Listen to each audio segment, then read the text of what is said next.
Ya, buenas noches, doctoras, doctores. Por favor, me confirman si me escuchan bien.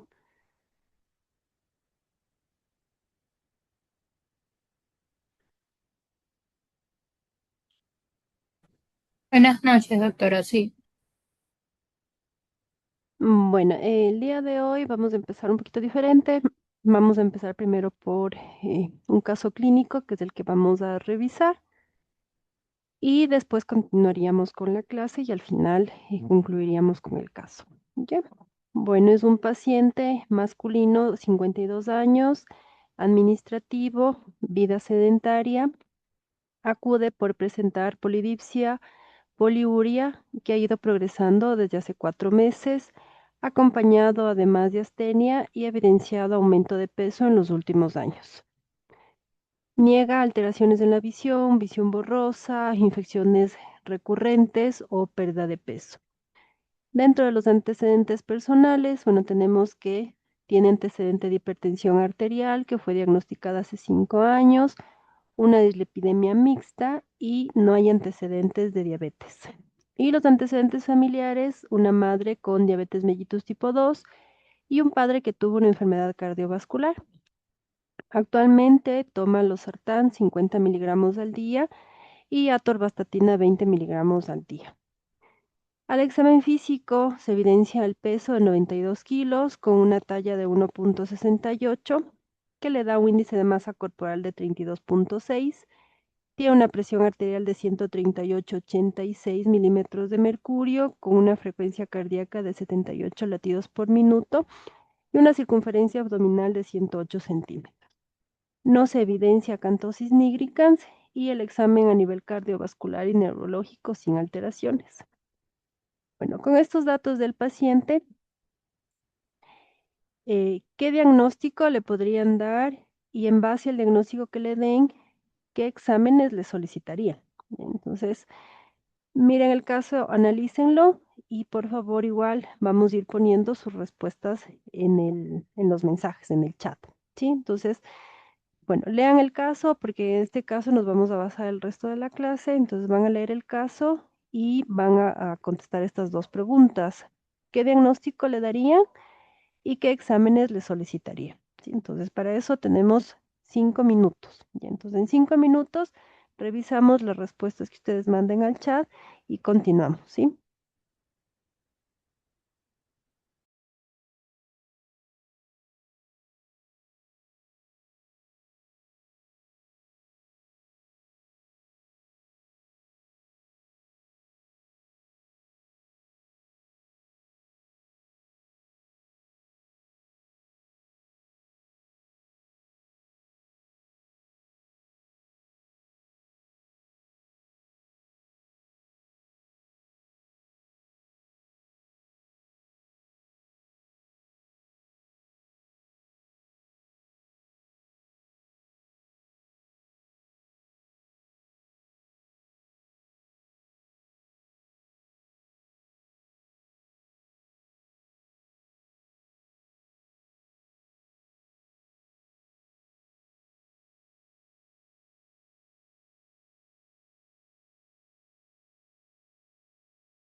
Sí, por favor, doctores, manden sus respuestas al chat.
Bueno, a ver, doctores. Bueno, nadie mandó sus respuestas al chat, entonces vamos compartiendo y analizando el caso. ¿Sí? Entonces, ¿qué diagnóstico le darían a este paciente?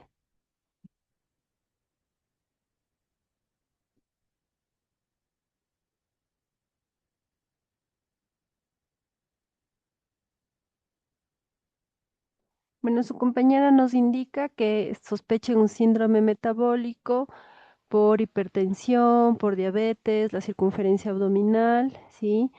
Y su otra compañera, una diabetes tipo 2. Bueno, en todo caso podemos ver que el paciente tiene algunas problemáticas, ¿sí? Primero, su hipertensión arterial no controlada,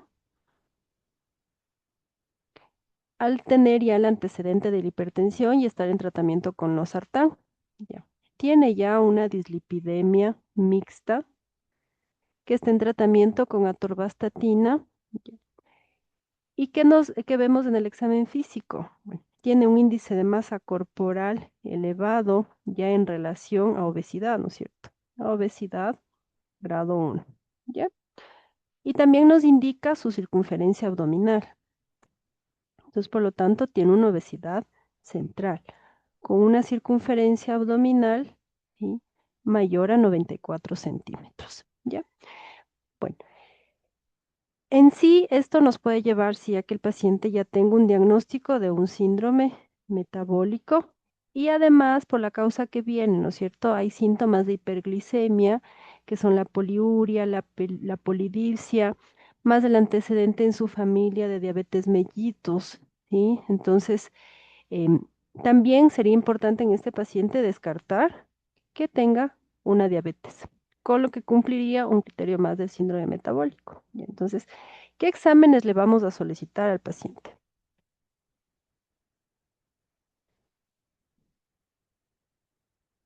¿Qué exámenes lo más le pediríamos?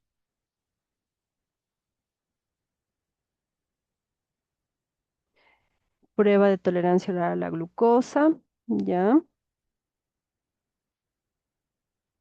¿Qué más? ¿Qué más le solicitaría?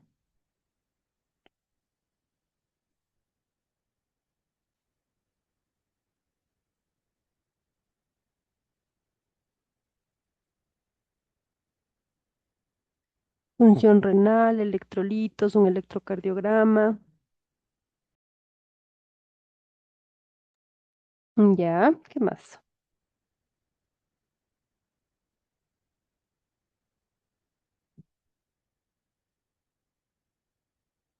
Bueno, en sí tendríamos que pedir todos los exámenes para ver la parte metabólica, ¿no es cierto? Que incluiría, bueno, primero para el diagnóstico de diabetes tipo 2. Es un paciente con poliuria y polidipsia que hay síntomas de hiperglicemia, que quiere decir que en sí si realizamos una glucosa al azar y esta nos sale más de 200, le daríamos el diagnóstico de diabetes tipo 2. Podríamos hacerle una glucosa en ayunas, Sí, podríamos hacer la prueba de tolerancia oral a la glucosa, si es que la glucosa en ayunas nos reporta normal, para hacer el diagnóstico del paciente de diabetes tipo 2. ¿Qué también le pediríamos? Sí, tendríamos que pedirle colesterol total, triglicéridos, HDL, LDL, por el antecedente de dislipidemia mixta. Además que tenemos que ver cómo está el control, porque recordemos que los pacientes con diabetes tipo 2 desarrollan una dislipidemia heterogénica. ¿Qué quiere decir la dislipidemia heterogénica? Que mantienen niveles de triglicéridos altos con HDL bajo y LDL normal o bastante elevado. Habría que pedirle pruebas de función renal, hacer un paciente con síndrome metabólico y obesidad es un proceso inflamatorio crónico, por lo tanto puede haber afectación a nivel renal. Sí le solicitaríamos pruebas de función renal, además por el antecedente de hipertensión, y también lo que nos va a ayudar es un electrocardiograma, ya por el antecedente también de hipertensión arterial. Bueno, entonces, los exámenes del paciente, sí, son los siguientes.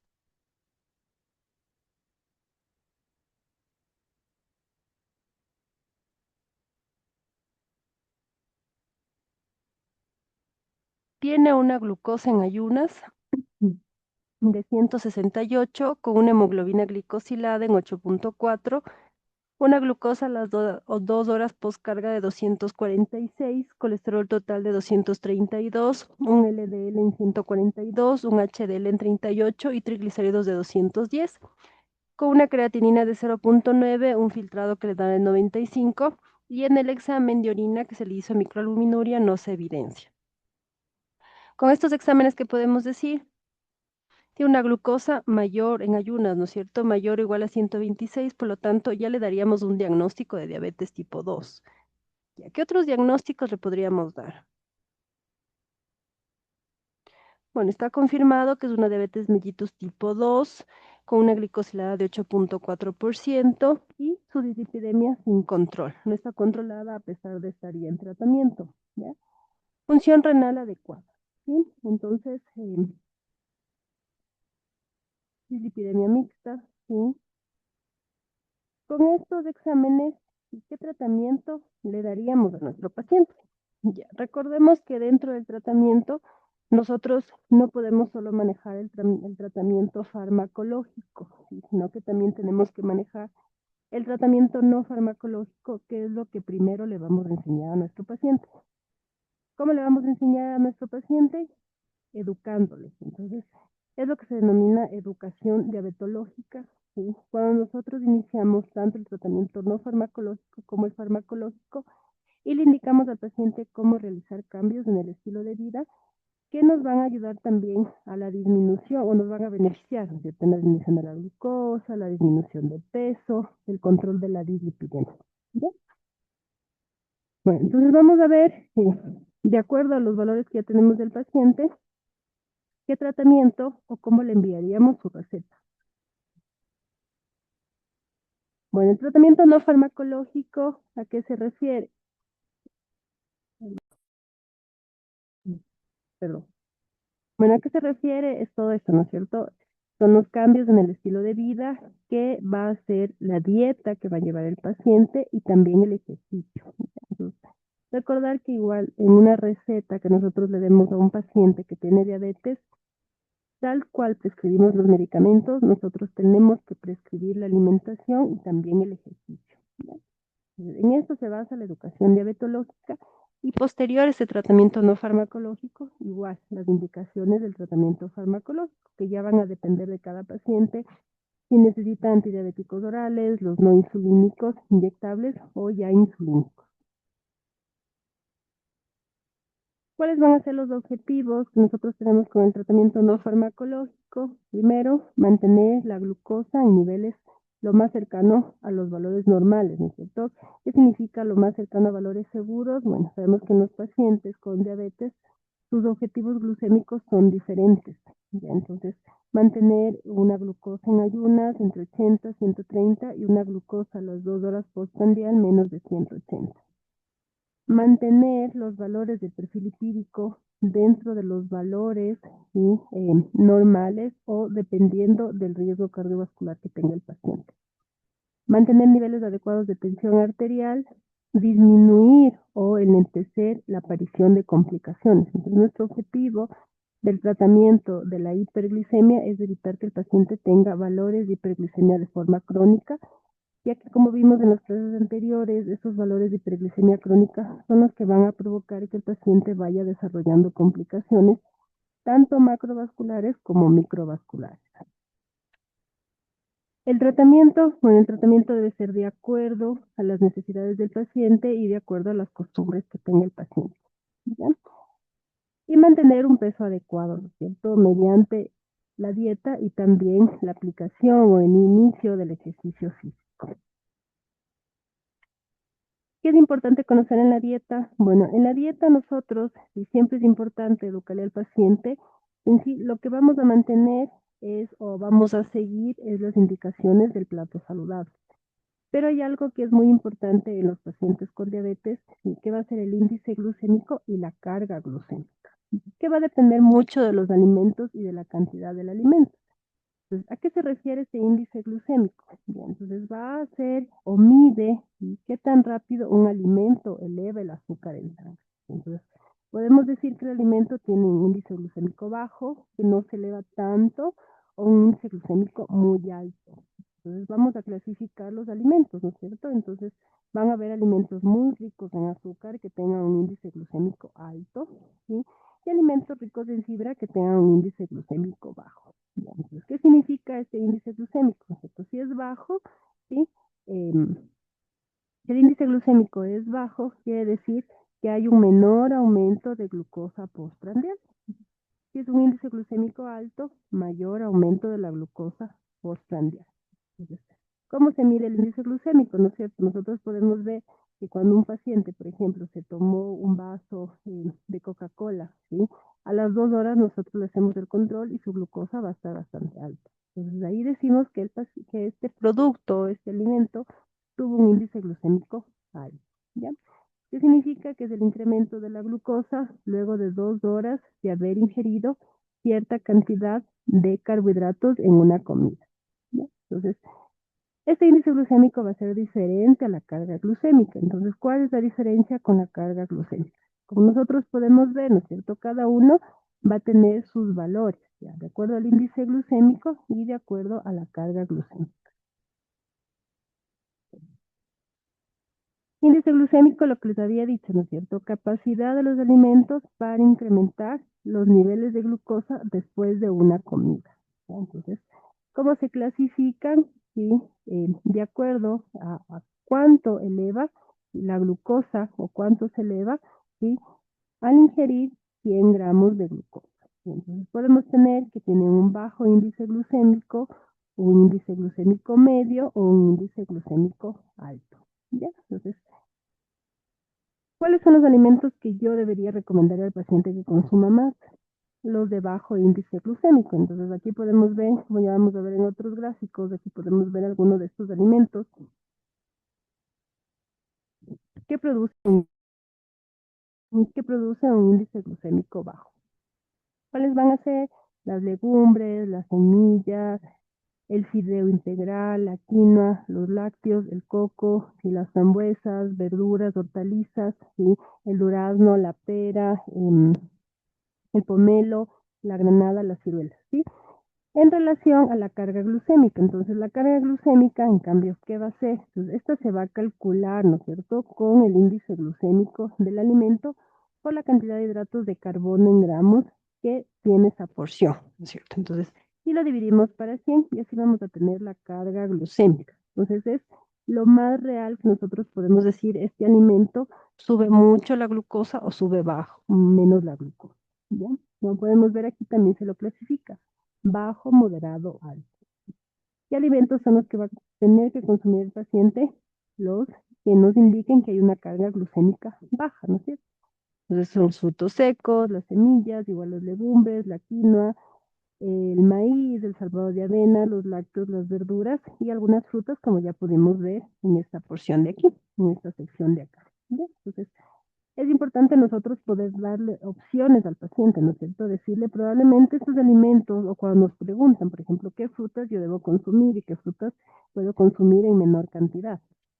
Y podemos ver aquí ¿Qué fruta nosotros le diríamos al paciente que no podría consumir o que si la consume debe ser en una porción más baja? Por ejemplo, la sandía. ¿Ya? Entonces, ¿cuáles son los alimentos o las frutas que tienen un índice glucémico y una carga glucémica más baja? Son aquellos frutos que yo incluso los puedo consumir con cáscara, que es la fibra, y nos va a evitar que el paciente pueda tener este pico de glucemia, porque acordémonos, igual, si hay una variabilidad glucémica muy alta durante todo el día, igual son factores de riesgo para que el paciente desarrolle complicaciones microvasculares y macrovasculares.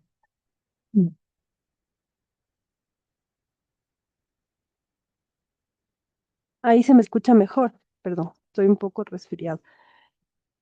Ahí,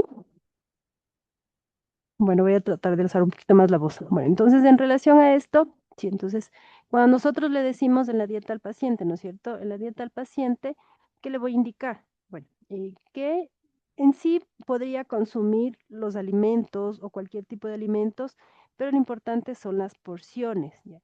O mezclarlos. Por ejemplo, si el paciente quiere sandía, bueno, mezclar la sandía una porción con otro alimento que no tenga un índice glucémico o una carga glucémica muy alta. ¿Ya? Entonces, decirle, por ejemplo, una porción de sandía con una porción de frutos secos. Entonces, ¿qué estoy haciendo? Mezclando, ¿no es cierto? Y esto también va a evitar que el paciente pueda tener un pico de glucosa. Otros ejemplos de aquí de índice glucémico, igual, acuérdense que esto es sobre 100 puntos, ¿sí? Y la carga glucémica sobre 60 puntos, ¿sí? Entonces, otros ejemplos del índice glucémico, ¿no es cierto? En relación a azúcares, prácticamente, si nosotros podemos ver, tienen índices glucémicos muy altos, mientras que las frutas, ¿sí? También tienen azúcar, pero el índice glucémico es más bajo, sobre todo aquellas frutas que nosotros las podemos consumir con cáscara y que tienen mayor porcentaje de fibra. ¿Ya? Si nosotros podemos ver, ¿no es cierto? La cereza tiene un bajo índice glucémico, ¿sí? En relación a la sandía, que tiene el índice glucémico más alto de las frutas, ¿ya? Si podemos ver hortalizas y legumbres, ¿no es cierto? Igual, el índice glucémico dependiendo de cuál utilicemos, va a ser moderado o bajo. Y ya otros, ¿no es cierto? Entonces, si vemos las gaseosas, índice glucémico alto, el helado, índice glucémico alto, ¿sí? Aquí los frutos secos o el maní tienen un índice glucémico bajo. Quiere decir que si el paciente consume mucha cantidad de estos alimentos, va a tener muchas calorías, pero cuando los consume, estos alimentos no provocan un pico, ya que también tienen fibra y grasa. ¿No? Entonces, es lo que nosotros podremos recomendarle a nuestro paciente, ¿sí? Bueno, y en relación, ¿qué le vamos a dar al paciente? Esto es nuevo, ¿no es cierto? En este año 2026, bueno, salió la nueva pirámide alimenticia. Entonces, nosotros podemos ver primero visualmente qué nos dicen en la pirámide, que tenemos que invertir el consumo de los alimentos. Entonces, ¿qué es lo que nos ponen primero o qué nos prioriza en esta pirámide? Los vegetales, las frutas, las proteínas, las grasas saludables y que nos disminuyen en sí los carbohidratos y los alimentos procesados y ultraprocesados y además del azúcar. ¿No? Entonces, a la final, ¿qué es lo que nos recomienda? ¿No es cierto? Mayor cantidad de proteínas, ¿sí? Obviamente dependiendo del paciente y de la valoración de la función renal del paciente y de la cantidad de ejercicio que realice, entre 1.2 a 1.6 gramos por kilogramo de peso al día, ya que estas proteínas pueden ser de fuentes animales, pero también de fuentes vegetales, ¿ya? Entonces, si son de fuentes animales, ¿no es cierto? El pollo, el pescado, el atún, los huevos. Y si son de fuentes vegetales, tenemos opciones como el frejo, la lenteja, la quinoa, ¿sí? ¿Qué más nos dice? Bueno, que prioricemos grasas, ¿no es cierto? Pero grasas saludables. Y entonces indicarle igual al paciente que puede consumir estas grasas, pero no en cantidades excesivas, sino una porción pequeña. ¿Cuáles son? El aceite de oliva, de aguacate, de almendra, el aguacate, ¿sí? Las nueces, las almendras y también los lácteos enteros que tienen grasa. Los granos y los cereales, ¿sí? Lo que nos dice esta pirámide es que nosotros debemos disminuir su consumo, pero de estos carbohidratos refinados o ultraprocesados, ¿ya?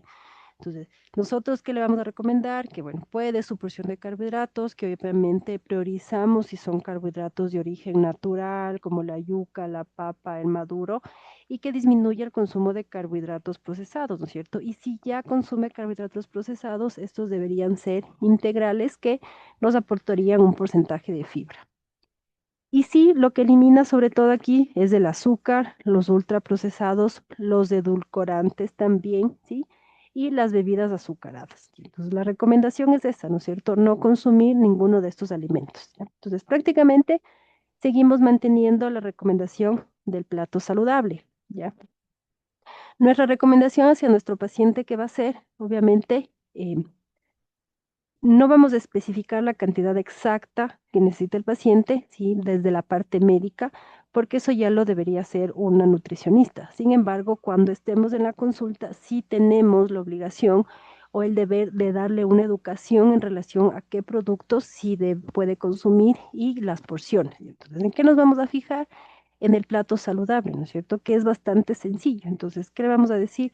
La mitad del plato va a estar dado por verduras, por frutas, y la otra mitad, bueno, lo dividimos, ¿sí? La cuarta parte son los carbohidratos y la otra cuarta parte son las proteínas, y un pequeño porcentaje del plato, ¿sí? Va a ser la grasa saludable. ¿Ya? Entonces, aquí igual nos falta indicar, ¿no es cierto?, que el paciente puede consumir lo que es grasa saludable en una pequeña porción del plato. ¿Ya? Que sería más o menos ahí, ¿sí? Eso referente a la alimentación, que acordémonos, sí, que hay que darle recursos al paciente, indicarle qué alimentos podría priorizar en sus alimentos, que recordemos que tienen que ser los alimentos con un índice glucémico y una carga glucémica baja para evitar que el paciente presente estos picos de glucosa postprandial.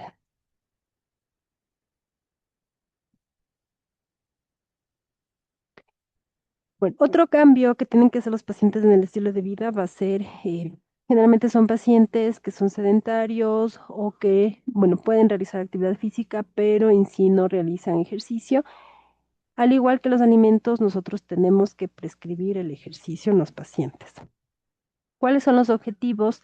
Bueno, esos objetivos y la prescripción del ejercicio va a variar dependiendo si es un paciente con diabetes tipo 1 o diabetes tipo 2.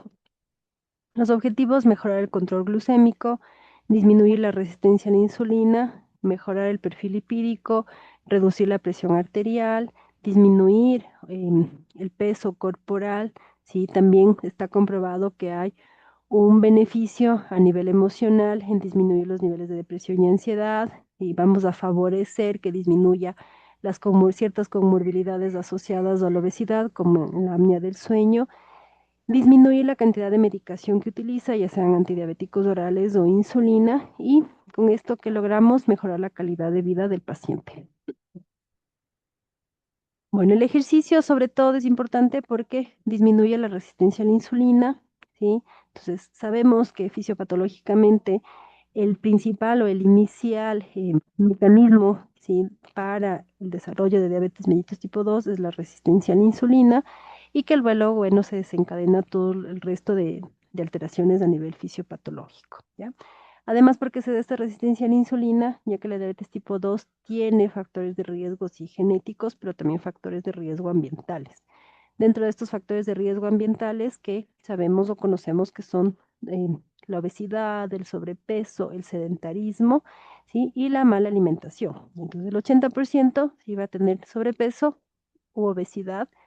El 35% de estos pacientes ya están con el tratamiento con insulina, ¿sí?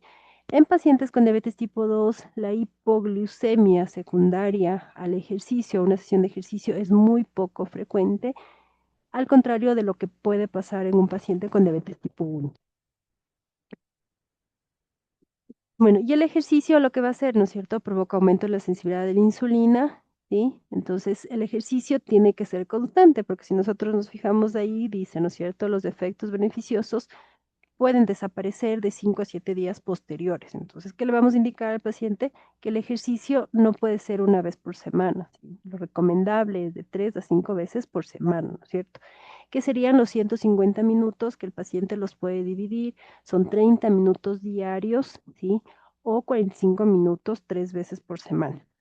La actividad que realiza el paciente, el ejercicio que realice, no puede ser una actividad leve. ¿Ya? Esta actividad tiene que ser moderada, vigorosa, para que nos dé los beneficios secundarios al ejercicio, ¿ya? Entonces, lo ideal igual es que el paciente pueda hacer un ejercicio mixto, combinado.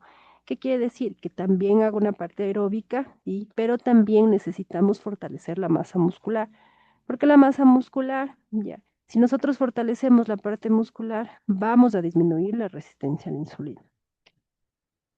Entonces, ¿qué es lo que tenemos que hacer? Bueno, igual, ¿no es cierto? Nosotros evaluamos al paciente, vemos la capacidad física del paciente, si hay algún antecedente de alguna enfermedad a nivel cardiovascular, y entonces podríamos, si hay antecedentes de una enfermedad cardiovascular, poder hacer previo al inicio del ejercicio un test de esfuerzo, ¿sí? Entonces, el ejercicio que nosotros le recomendamos es si hace aeróbico, ¿sí? Tenemos que lograr una frecuencia cardíaca máxima, ¿sí? Que es del 60 al 70% de la frecuencia cardíaca máxima que tenemos que lograr, ¿ya?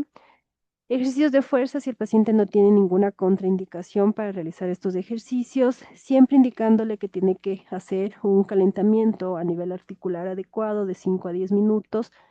Si es aeróbico, como les comento, controlar la frecuencia cardíaca que tiene que llegar al 60-70% de su máxima, ¿sí? Y luego el estiramiento de 5 a 10 minutos para evitar complicaciones. ¿Qué es lo que nos recomiendan? Que en los adultos, si el ejercicio es mixto, entonces aeróbico con fuerza, mientras que en los adultos mayores el ejercicio, aparte de que es mixto igual aeróbico y fuerza, también tiene que estar asociado a un ejercicio de estiramiento de flexibilidad. Como está aquí, la opción, si las sesiones por semana son 3, si 45 minutos, 3 veces por semana, o 30 minutos, 5 veces por semana.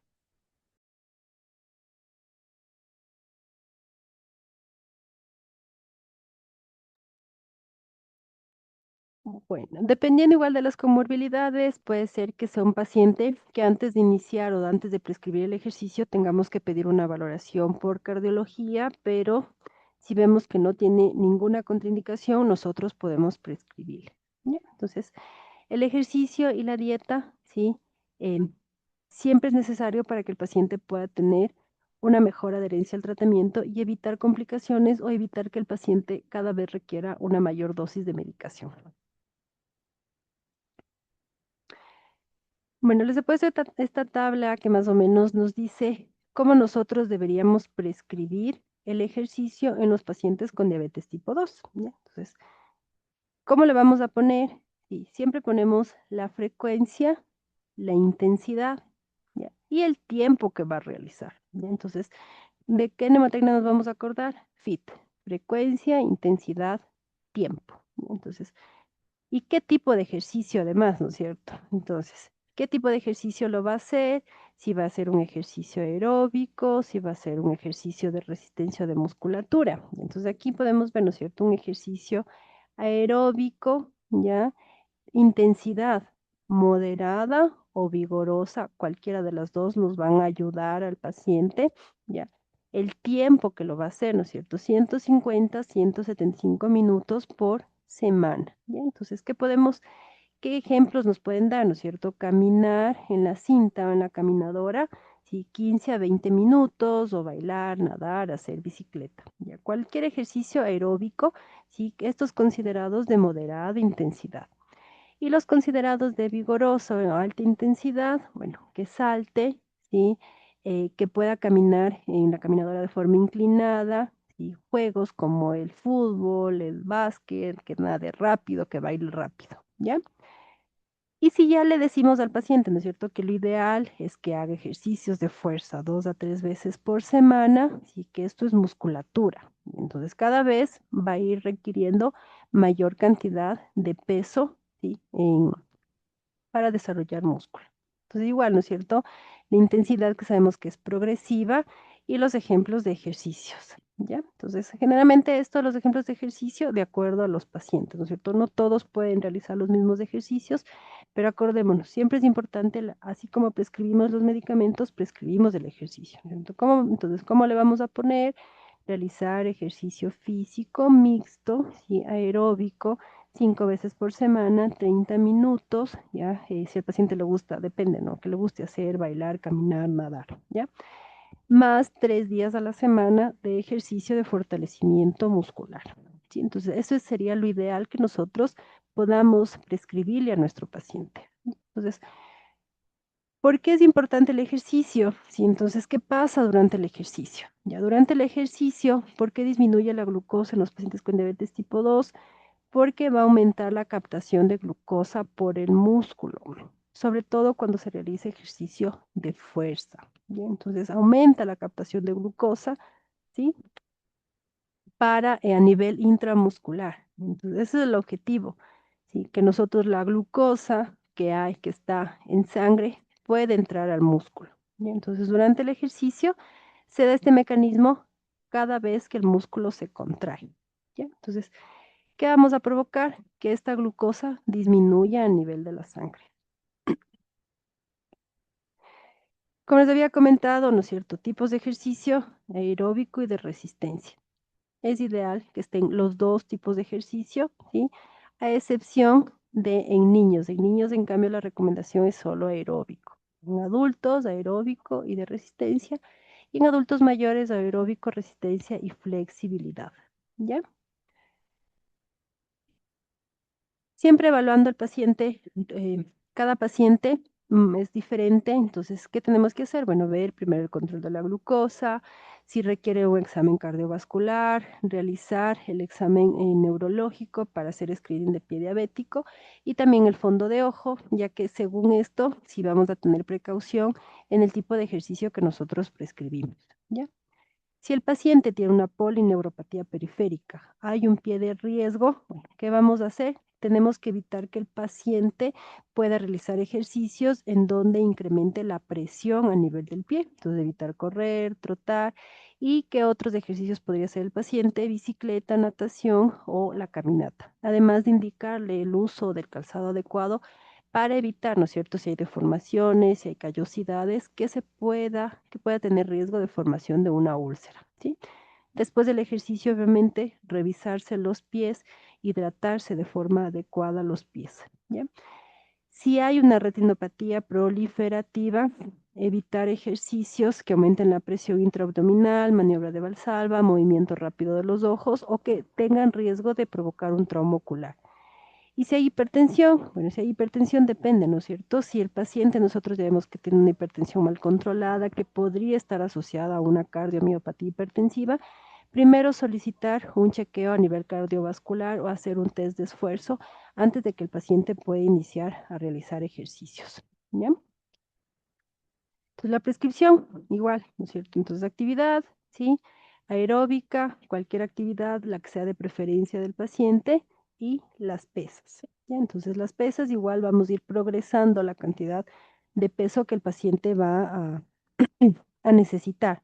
La frecuencia igual, ¿no es cierto? 3 veces 45 minutos o 5 veces 30 minutos. La intensidad, 60-70% de la frecuencia cardíaca máxima cuando es un ejercicio aeróbico, ¿sí? Y la duración, la que ya hemos mencionado. Entonces, esa es la prescripción que debemos tener en los pacientes con diabetes en relación al ejercicio. Se llama el FI, ¿no es cierto? Frecuencia, intensidad, tiempo, ¿sí? Y el tipo, ¿ya? Los pacientes que inician con ejercicio, sí, se evidencia, ¿no es cierto?, que nosotros vamos a tener un mejor control de los niveles de glucosa.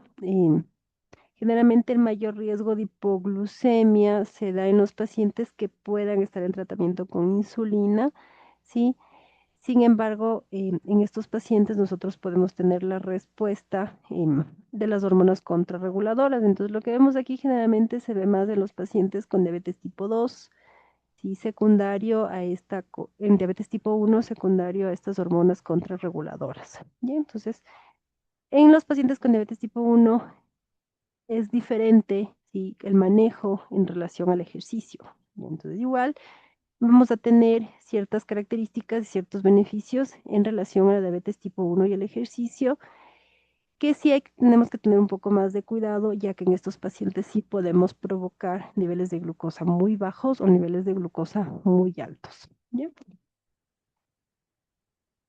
Estos pacientes, bueno, mayor riesgo de presentar hipoglucemia durante y después del ejercicio. Y entonces, en aquellos pacientes que nosotros veamos que no tienen tendencia a la hipoglucemia, bueno, la prescripción del ejercicio físico, obviamente con controles previos durante y después de los niveles de glucosa. Sin embargo, evidenciamos que también tienen los beneficios, ¿sí?, que se presentan en los pacientes con diabetes tipo 2, sobre todo porque al ser pacientes con diabetes tipo 1, nosotros tenemos que evaluar si también ya hay signos de resistencia a la insulina, ya que puede haber igual sobrepeso, puede haber obesidad e incluso llegar a presentar una diabetes gemela que se llama, que son pacientes que tienen tanto diabetes tipo 1, pero que a la larga van desarrollando también características de diabetes tipo 2. ¿Ya?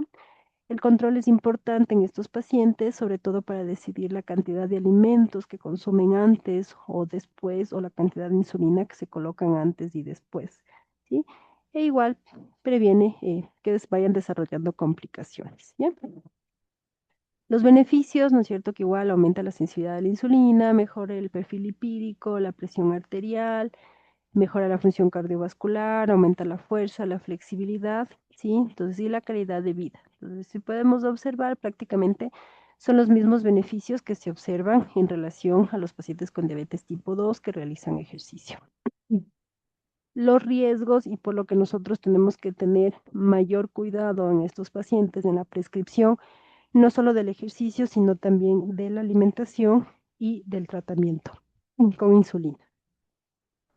¿Cuáles van a ser los riesgos? Tanto hipoglucemia como hiperglicemia. Ya la hipoglucemia que puede darse durante el ejercicio o después del ejercicio, incluso varias horas después del ejercicio. La hiperglucemia, si es que el paciente realiza un ejercicio intenso, ¿sí? Hiperglicemia y cetosis igual en ejercicio intenso, que se da generalmente por déficit de insulina. Podemos precipitar enfermedades cardiovasculares, angina de pecho, infarto agudo de miocardio, arritmias o provocar una muerte súbita, empeorar las complicaciones, retinopatía proliferativa, nefropatía, neuropatía, sí, periférica autonómica. ¿Sí? ¿Por qué se da esta hipoglucemia? ¿Sí? Durante el ejercicio o después del ejercicio. Entonces, a más del ejercicio que realice el paciente, también va a depender de la dosis de insulina que se coloque. Por lo tanto, si nosotros observamos que el paciente ya tiene riesgo o ha presentado una hipoglucemia, sí, tenemos que evaluar si es que la dosis de insulina es adecuada o habría que disminuirle. ¿Ya? Entonces, acordémonos que el ejercicio aumenta la sensibilidad a la insulina, por lo tanto, si hay un aumento de la sensibilidad a la insulina, sí, va a haber una mayor activación de los receptores GLUT4 a nivel muscular y por lo tanto mayor captación de glucosa.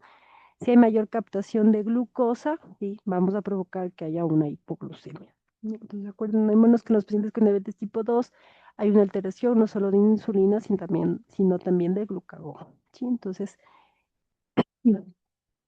por esto se genera una hipoglucemia. ¿Ya? Entonces, cuando el paciente va a realizar un ejercicio igual de músculo, hay que evitar que se coloque la insulina en las zonas donde van a estar activas, ¿ya?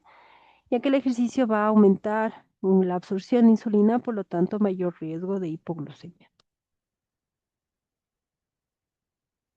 La insulina se debe colocar, sí, 60 a 90 minutos antes del inicio del ejercicio y sobre todo valorar los niveles de glucemia capilar, ¿sí?, durante el ejercicio, ¿ya? Entonces, que esto es igual, puede provocarse una hipoglucemia, ¿no es cierto? Sí, durante, si son ejercicios intensos, si son ejercicios prolongados o incluso después, ¿ya? Entonces, como habíamos visto, ¿qué pasa? Si aumenta el consumo muscular de glucosa, aumentan los receptores GLUT4, ¿sí? Estimulan el consumo periférico de glucosa y además hay inhibición hepática de glucosa, ¿ya? Entonces la glucosa disminuye, ¿sí? Lo que provoca es que se estimule a nivel hepático la glucosa, pero al no poder compensarla, ¿no es cierto?, se provoca la hipoglucemia, sobre todo en ejercicios que son de moderada a alta intensidad y muy prolongados. tener en cuenta esta parte, sí, que los pacientes con diabetes tipo 1 no solo tienen riesgo de presentar niveles bajos de glucosa durante el ejercicio, sino también incluso horas después de haber terminado de realizar el ejercicio, ¿ya? Entonces, es importante saber qué el paciente puede consumir, cómo va a manejar la insulina durante el ejercicio, qué se debe disminuir. ¿Cómo lo vamos a saber o cómo lo logramos? Es mediante el control glucémico que tiene el paciente, que generalmente en estos pacientes el objetivo es mantener un control glucémico continuo, ¿ya? Mm. Y otra de las complicaciones que se puede dar durante el ejercicio va a ser la hiperglicemia, que también es inducida por el ejercicio. ¿Por qué se da? Normalmente cuando nosotros realizamos un ejercicio de alta intensidad, la glucemia capilar, post ejercicio va a incrementar y se da por aumento de la producción hepática de glucosa, ¿sí? Ya que durante el ejercicio van a haber liberación de las hormonas contrarreguladoras, que van a ser la hormona de crecimiento, cortisol, catecolaminas, que provoca un incremento de la glucosa. Al incrementar esta glucosa, lo normal, lo que pasa fisiológicamente, va a ser una mayor producción de insulina por parte del páncreas, lo que provoca un descenso de la glicemia. Sin embargo, en los pacientes con diabetes tipo 1, esta respuesta no se da, por lo tanto, van a presentar una hiperglucemia reactiva. Esa hiperglucemia reactiva, ¿sí? Lo que provoca es que haya un mayor riesgo de cetosis, ¿ya? En los pacientes con diabetes tipo 2, porque recordemos que son pacientes que tienen un déficit absoluto de insulina. Al haber un déficit absoluto de insulina, ¿sí?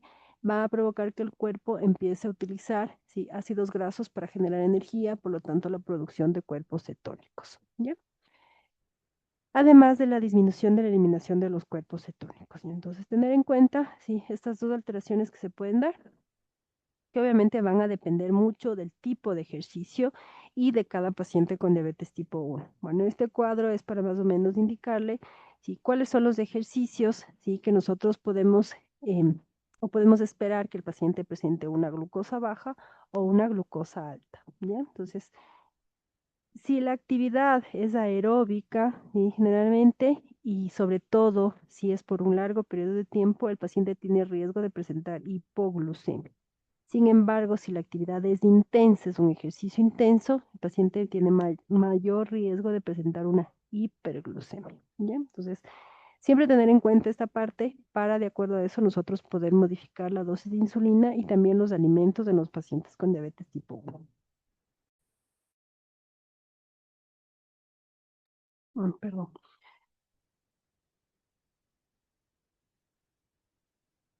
Bueno, igual, ¿no es cierto? Cada tipo de ejercicio, como les presentaba, tiene un efecto diferente. Entonces, antes de la prescripción, si en los pacientes con diabetes tipo 1, nosotros tenemos que preguntarle qué ejercicio va a realizar y por qué tiempo lo va a realizar. Entonces, ejercicios hipoglucemiantes, como vimos en la imagen, ¿no es cierto? Ejercicios de larga duración, ¿sí? 90 minutos o más, ¿sí?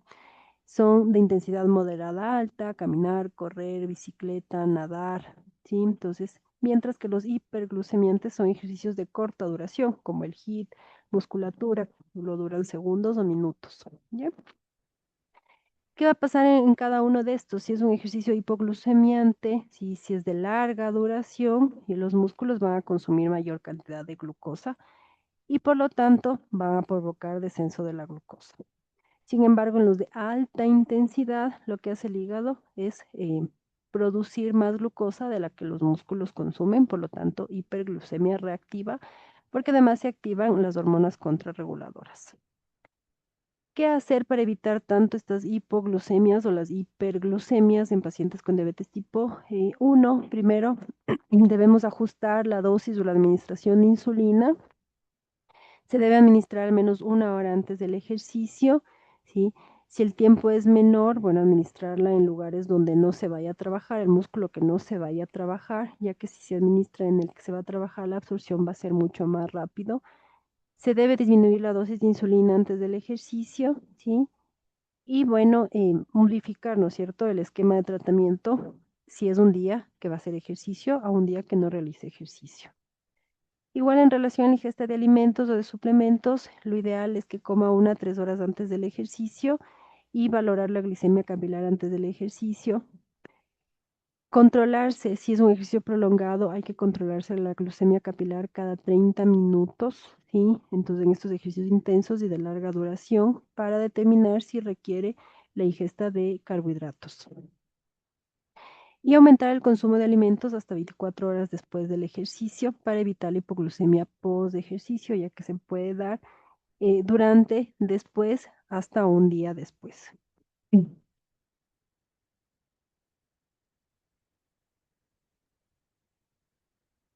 Controlar la glucosa y las cetonas en orina. Bueno, hay que controlar la glucemia capilar antes, durante y después del ejercicio para ver si necesitamos hacer cambios de la insulina y de la dieta. Indicarle al paciente que si se hace un control de glucemia capilar antes del ejercicio y está menos de 100, ¿sí? No puede iniciar ejercicio, sino que tiene que consumir un carbohidrato.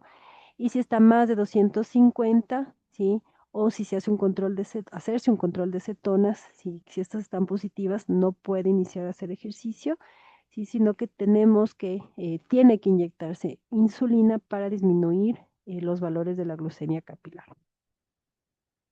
Y bueno, ya depende de cada paciente lo que vayamos haciendo, ya que es importante en ellos ver qué cantidad necesitan de insulina, de alimentos después del ejercicio, de acuerdo al monitoreo que se realice en los pacientes.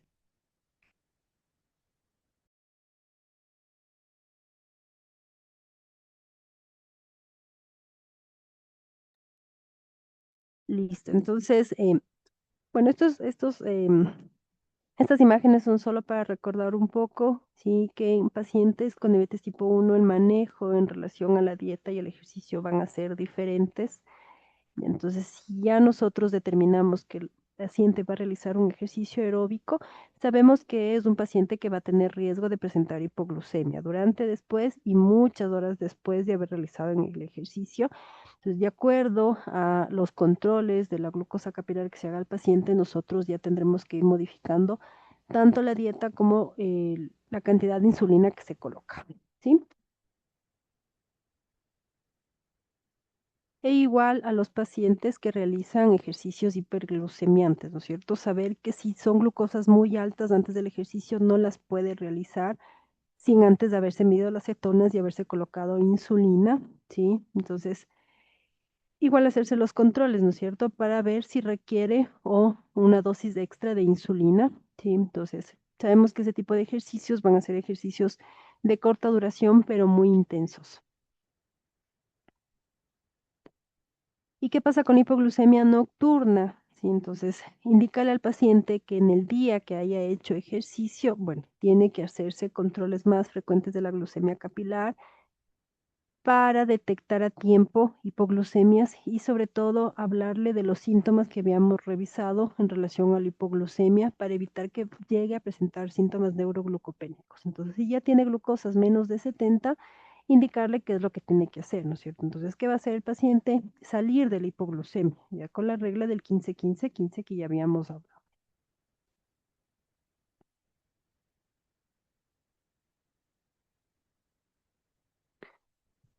Una vez que nosotros le hayamos hablado al paciente del tratamiento no farmacológico, que incluye lo que es la dieta y el ejercicio, sí, vamos a determinar qué tratamiento farmacológico requeriría. Entonces, en relación al caso que tenemos, ¿qué tratamiento no farmacológico le darían ustedes? ¿Ya? ¿Qué le prescribirían al paciente? Entonces, les voy a regresar porque ya determinamos sus diagnósticos, ¿no es cierto? Pero en relación a lo que acabamos de revisar de la dieta y del ejercicio, ¿qué tratamiento le darían a su paciente? No farmacológico, ¿no? Entonces, igual, empecemos a escribir qué tratamiento no farmacológico le darían. Es importante que todos participen para que podamos ir valorando la comprensión, ¿sí?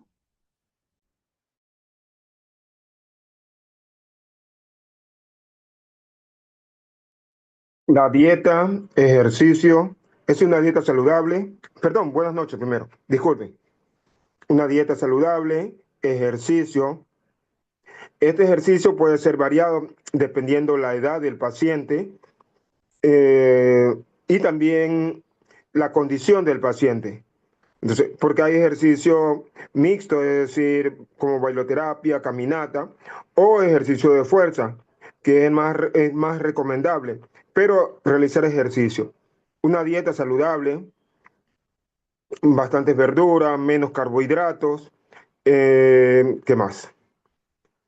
Ya, esas cosas para que de esa manera disminuya su glicemia.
Bueno, entonces con nuestro paciente, ¿no es cierto? Como ya establecimos su diagnóstico de síndrome metabólico, ya que cumple con los criterios de la circunferencia abdominal, con presión elevada, con glucosa elevada y con la dislipidemia. Entonces, ¿cuáles van a ser primero? Nosotros, antes de iniciar un tratamiento, tenemos que plantearnos objetivos, ¿ya? ¿Cuáles serían los objetivos de nuestro paciente?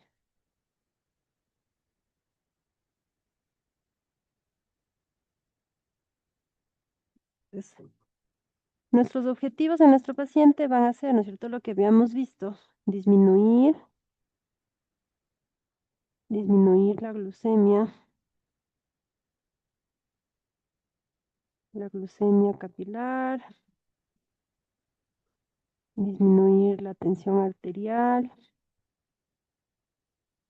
disminuir el peso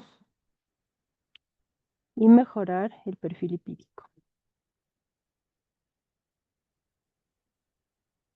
Esos van a ser nuestros objetivos de nuestro paciente. Entonces, con los objetivos que tenemos de nuestro paciente, ¿sí? Nosotros primero analizamos, ¿no es cierto?, la dieta. ¿Qué vamos a hacer primero? El no farmacológico. Y dentro del no farmacológico está la dieta y el ejercicio.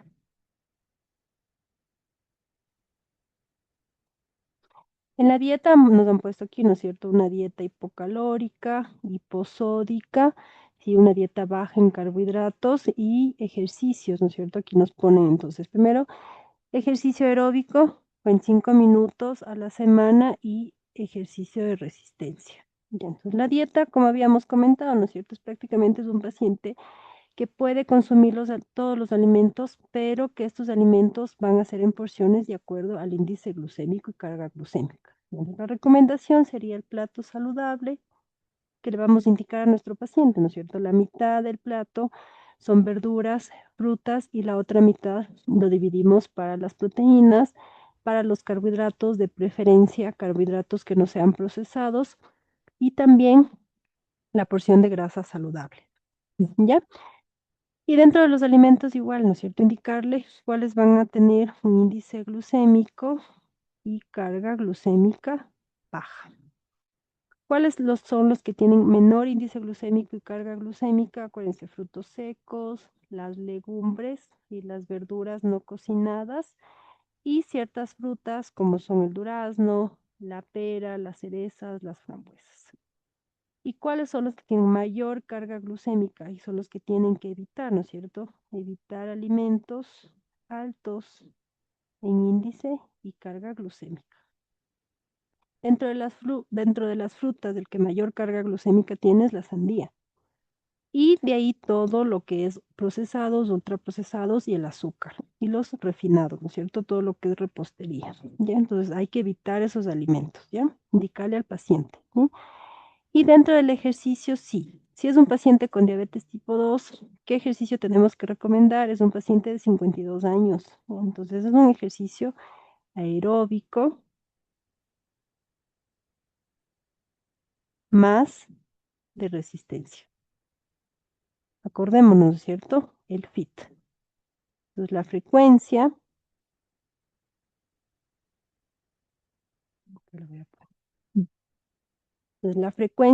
¿cuánto tiempo? 150 minutos por semana, que podrían ser 3 veces,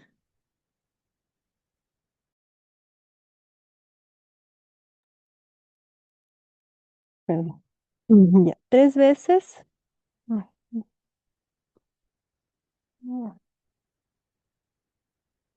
Bueno, entonces la frecuencia sería 150 minutos por semana, sería 45 minutos 3 veces o 30 minutos 5 veces por semana. Sería la F, ya que es la frecuencia, ¿ya? La intensidad, ¿sí? Moderada a vigorosa. El tipo, ¿qué tipo de ejercicio? Aeróbico, entonces el aeróbico, ¿no es cierto? Caminar rápido, trotar, correr, bailar, nadar, depende del paciente, ¿ya? Y resistencia, ¿sí? Las pesas, fortalecimiento muscular, ¿ya? Y el tiempo, que ya lo pusimos, ¿no es cierto? Que serían los 45 minutos, si es 3 veces por semana, los 30 minutos, 5 veces por semana. Entonces, eso es lo que le vamos a indicar a nuestro paciente, ¿sí? En primer lugar, que sería el tratamiento no farmacológico, ¿ya? Entonces, en relación a esto, ¿alguna duda, alguna pregunta?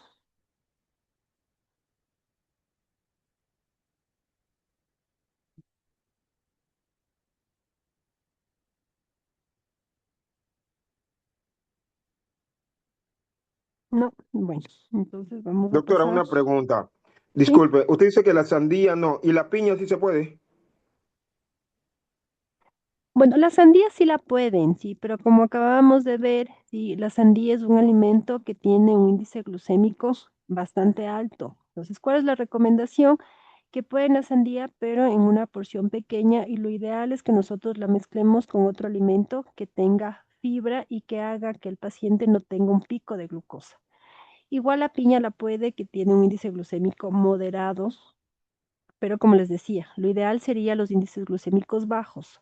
No quiere decir que el paciente no puede el resto de alimentos, bueno, a excepción de los azúcares, ¿no? Y la repostería y todo esto ultraprocesado, ya que hay que evitarlo, ¿sí? Pero en relación a los otros alimentos, sí, el paciente los puede, pero siempre es recomendable que nosotros le digamos que si consume una fruta, de preferencia con la cáscara, o si son frutas que no tienen cáscara, que se los consuma con otro alimento que tenga fibra. En ese caso, por ejemplo, con frutos secos, que serían las almendras, las nueces, en porciones igual pequeñas, ¿ya? Entonces, esto va a evitar que el paciente tenga el pico de glucosa, que puede provocar la fructosa, porque igual es azúcar, ¿sí? Mm.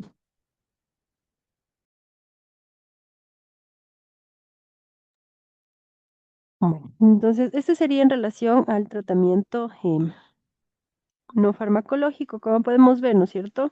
Entonces, todos los alimentos van a tener un índice glucémico y una carga glucémica, ¿ya? Entonces, es ideal que el paciente consuma los que tienen menor índice glucémico, menor carga glucémica y en las porciones adecuadas, ¿sí?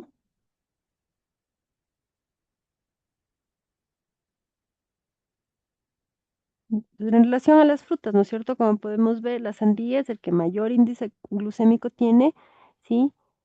Bueno, la piña igual, ¿no es cierto? Moderado, alto. igual que el mango, el guineo, ¿ya? Pero en sí lo que tenemos que, como yo les decía, indicarle al paciente que debería consumirlo con otro alimento que tenga una menor carga glucémica. Ya la sandía es alto, la piña moderado, ¿sí? Entonces la sandía más de 70, ¿no? El resto está menos de 70, pero igual siempre hacer estas recomendaciones al paciente. Incluso, sí, lo que podríamos hacer es darle igual como un paper o un informativo con los alimentos de acuerdo al índice glucémico.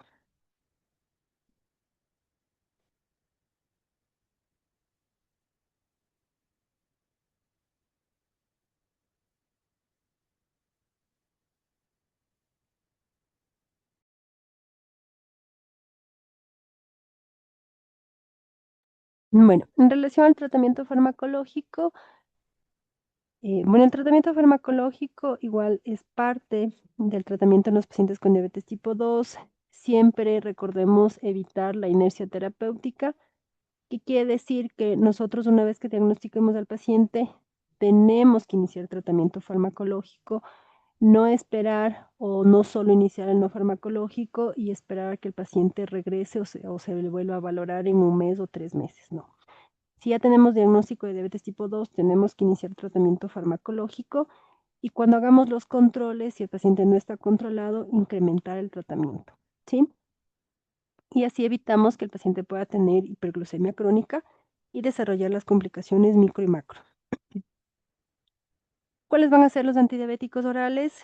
Bueno, vamos a tener las familias, que son los insulinos sensibilizadores, que son las diguanidas, las glitazonas, los insulinos secretores, sulfonilurias, meticlinidas, cada vez menos utilizados, los que provocan aumento en la eliminación urinaria, que son los inhibidores de SGLT2, y los de efecto incretínico, inhibidores de PP4, agonistas GLP1 y los duales. Y los inhibidores de la alfa-glucosidasa. ¿Ya? Entonces, como podemos ver en el gráfico, el tratamiento de la diabetes tipo 2 ha ido variando mucho debido a la aparición, ¿no es cierto?, de nuevos fármacos que cada vez nos ofrecen beneficios a nivel cardiovascular y renal y además en el peso. Pues, prácticamente desde el 2005 es que nosotros empezamos a ver cambios importantes en el tratamiento de la diabetes tipo 2 de acuerdo a los fármacos que tenemos actualmente, ¿sí? Entonces, dejando ya de lado otros fármacos que tienen mayor efectos adversos, ¿sí? Siendo uno de estos las sulfonilurias, ¿no? Que cada vez las utilizamos mucho menos. Las utilizamos, pero con menor frecuencia. Bueno, el tratamiento farmacológico, como podemos ver, se relaciona de acuerdo al mecanismo fisiopatológico de la diabetes. Entonces, cada fármaco va a actuar de acuerdo a la fisiopatología de la diabetes, como podemos ver en este gráfico, ¿no es cierto? Y a lo que habíamos revisado. ¿Ya? Entonces, la metformina, que es uno de los fármacos que se utilizaba, ¿sí?, y que lo seguimos utilizando, ¿no es cierto? Entonces, ¿qué va a hacer la metformina? Disminuye la producción de glucosa a nivel hepático, disminuye la absorción de glucosa y también aumenta la sensibilidad a nivel musculoesquelético.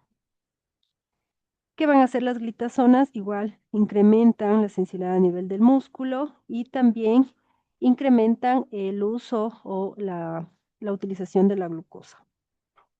Los inhibidores de PP4, ¿no es cierto? Son fármacos incretínicos, que lo que hacen es estimular al páncreas para la producción de insulina de acuerdo a los valores de glucosa o de los alimentos que ingiramos.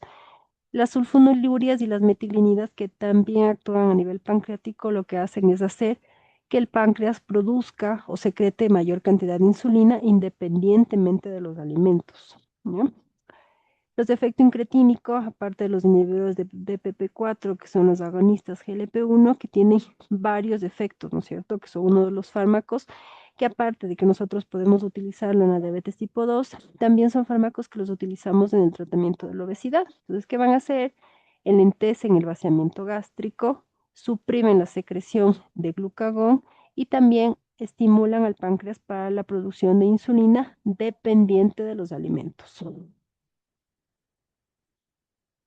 Los análogos de la milina, que cada vez también se están estudiando en el tratamiento para la obesidad y a lo que provocan o lo que hacen es incrementar la saciedad y también regulan el vaciamiento gástrico. ¿Sí? Los inhibidores de SGLT2 a nivel renal, que lo que hacen es disminuir la absorción de glucosa al actuar sobre los receptores de SGLT2 a nivel renal, en el túbulo proximal. ¿Ya? Y también los inhibidores de la alfa-glucosidasa que disminuyen, ¿sí?, la absorción de glucosa a nivel intestinal. Entonces, prácticamente los medicamentos que nosotros tenemos, sí, que se han ido desarrollando se dan secundario a esta fisiopatología de la diabetes, que acordémonos que ya no se trata solo de triunvirato, sino que ahora prácticamente son 12 elementos que intervienen en el desarrollo de la diabetes tipo 2.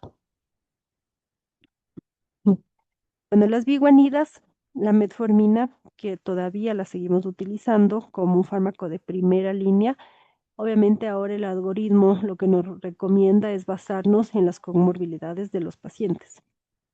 Lo que habíamos visto, ¿no es cierto? La metformina va a actuar a nivel intestinal, a nivel hepático, de músculo, del tejido adiposo.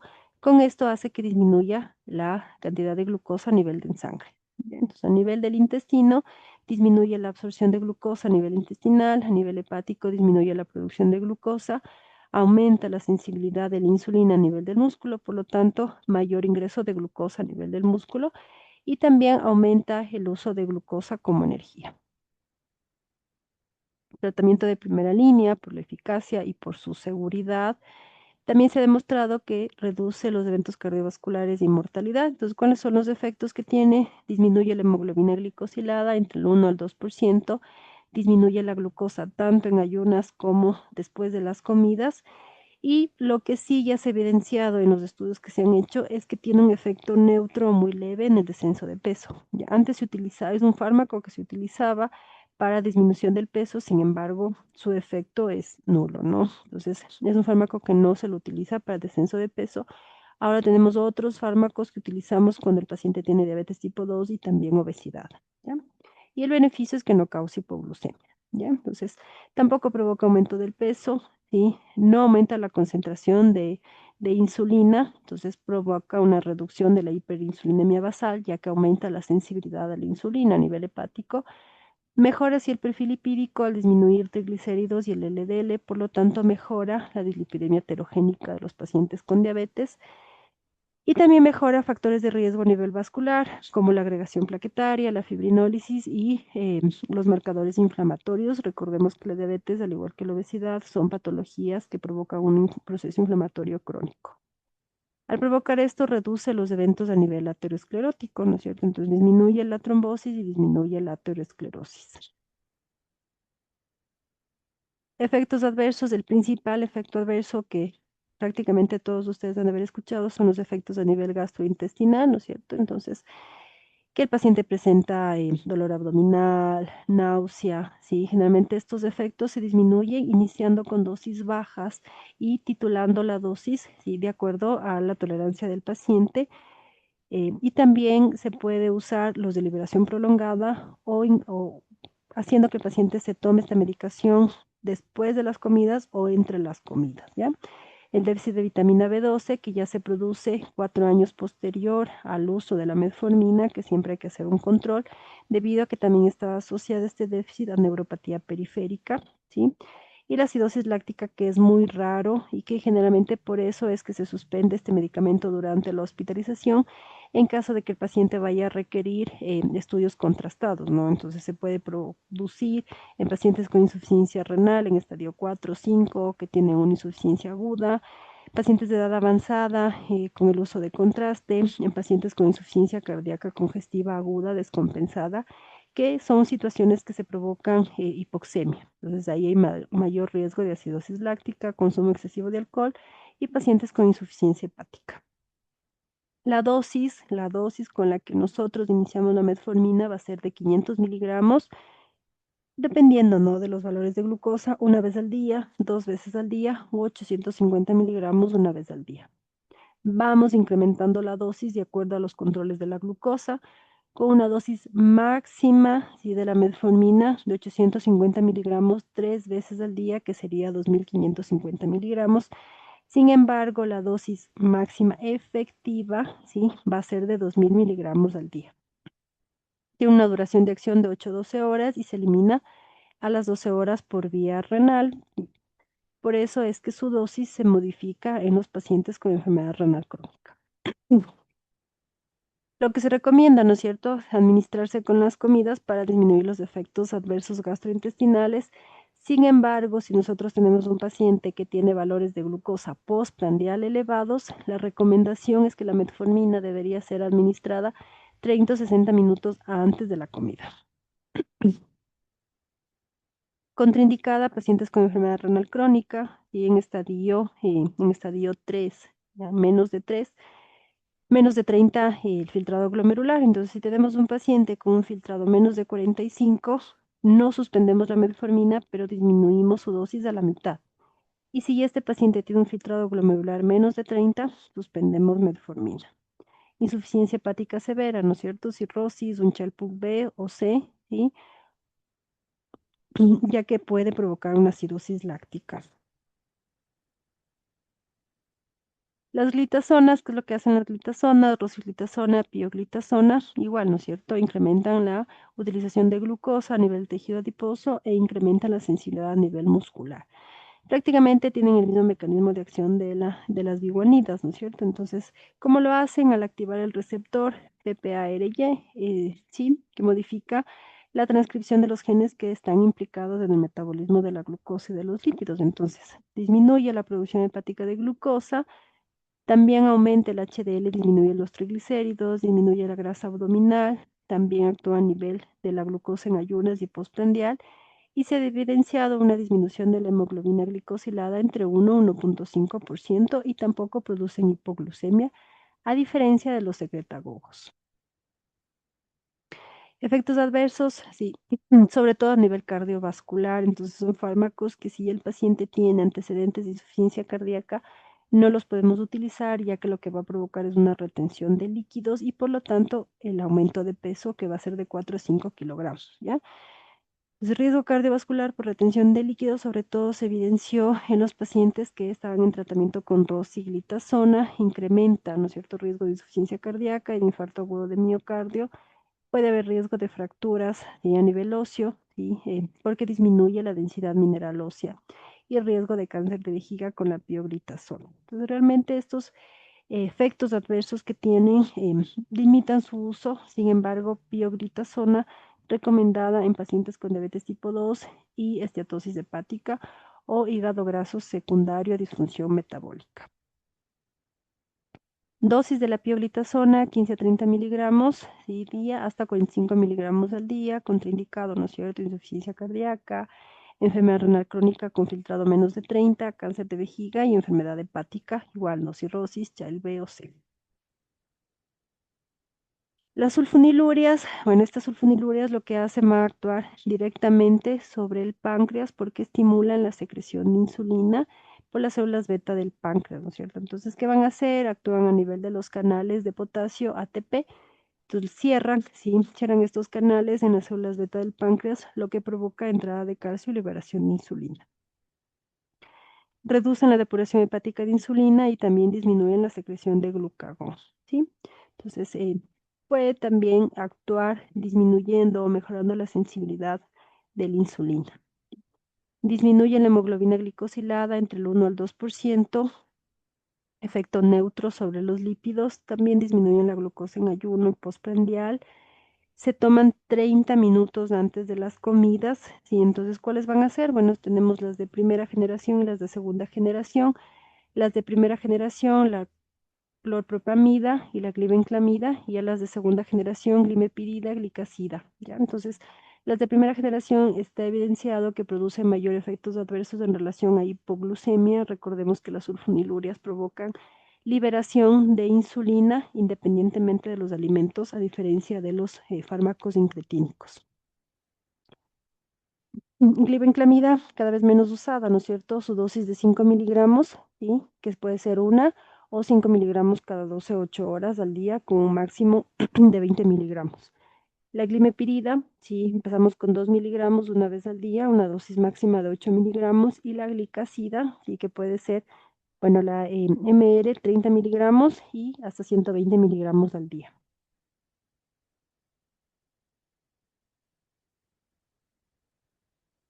Bueno, el efecto adverso más común de las sulfonilurias, ¿no es cierto? Sabemos que es la hipoglucemia y por lo tanto se debe evitar su uso en combinación con insulina y en adultos mayores.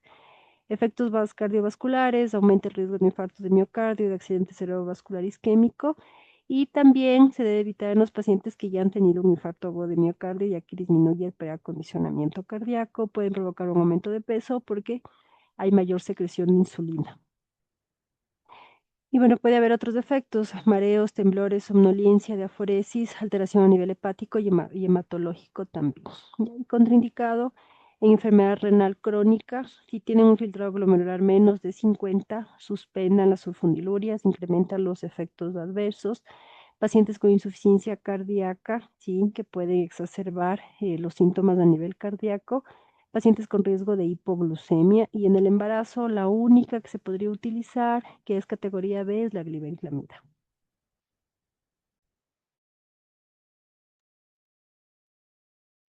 Las metiglinidas igual que son fármacos que actúan igual que las sulfonilurias porque son secretagogos, entonces lo que hacen es estimular la producción de insulina.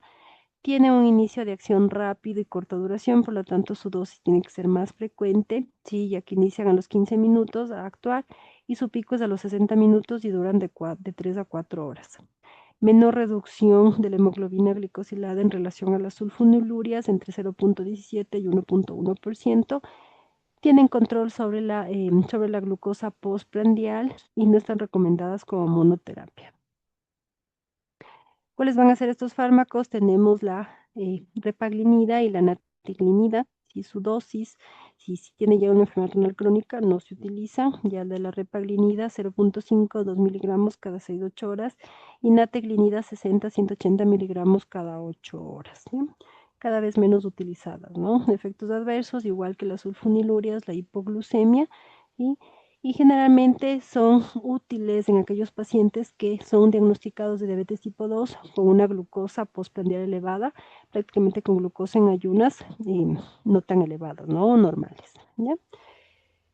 Ya que si nosotros vemos, ¿no es cierto? La administración es cada 6, cada 8 horas, ya que su vida media no es muy alta, ¿no? De 3 a 4 horas.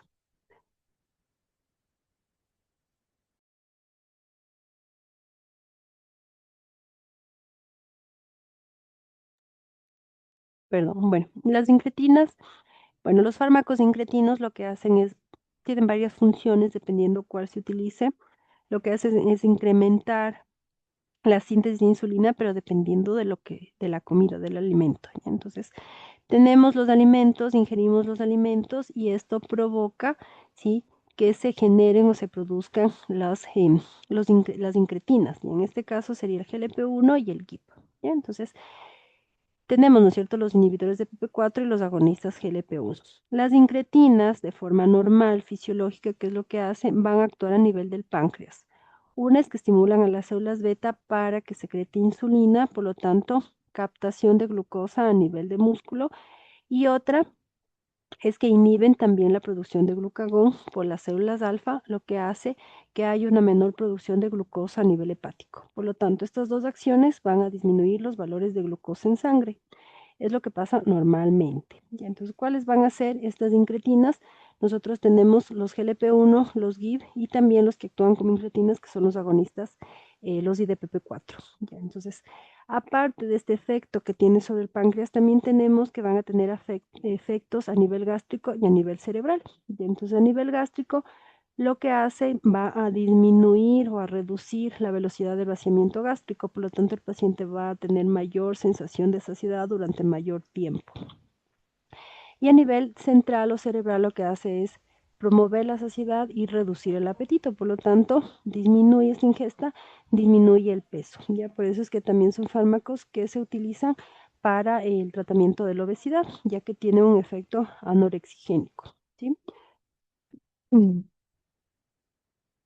Otros efectos que podemos tener y que por eso se utilizan cada vez más son efectos a nivel renal y a nivel cardiovascular, ¿ya? Entonces, a nivel cardiovascular son protectores, son receptores, ¿no es cierto? Entonces, a nivel cardiovascular hay receptores de los GLP-1, por lo tanto, actúa también a este nivel, mejorando la función de miocardio y el rendimiento cardíaco.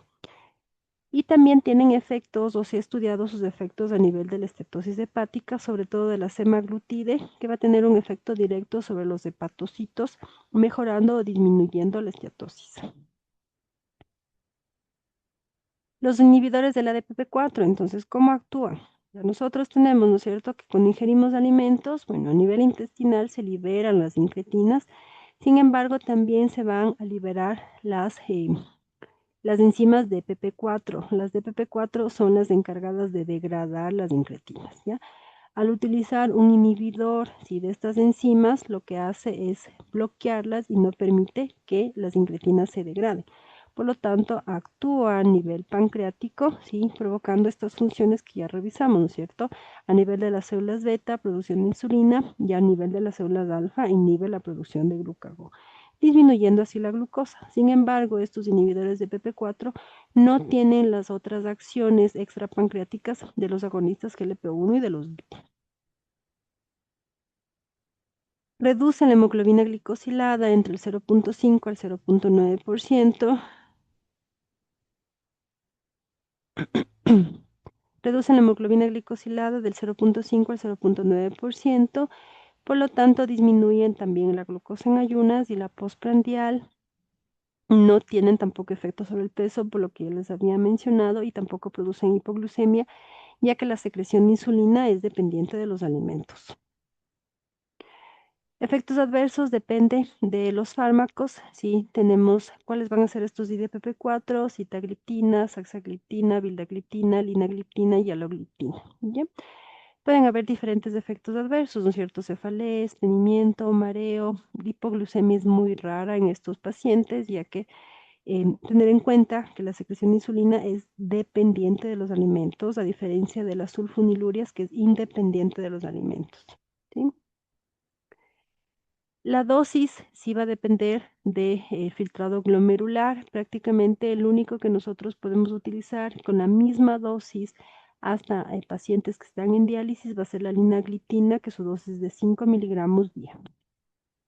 La saxagliptina, sí, 5 miligramos día, hasta un filtrado de 45. Si este baja, se disminuye la dosis a la mitad, 2.5 miligramos cada 24 horas.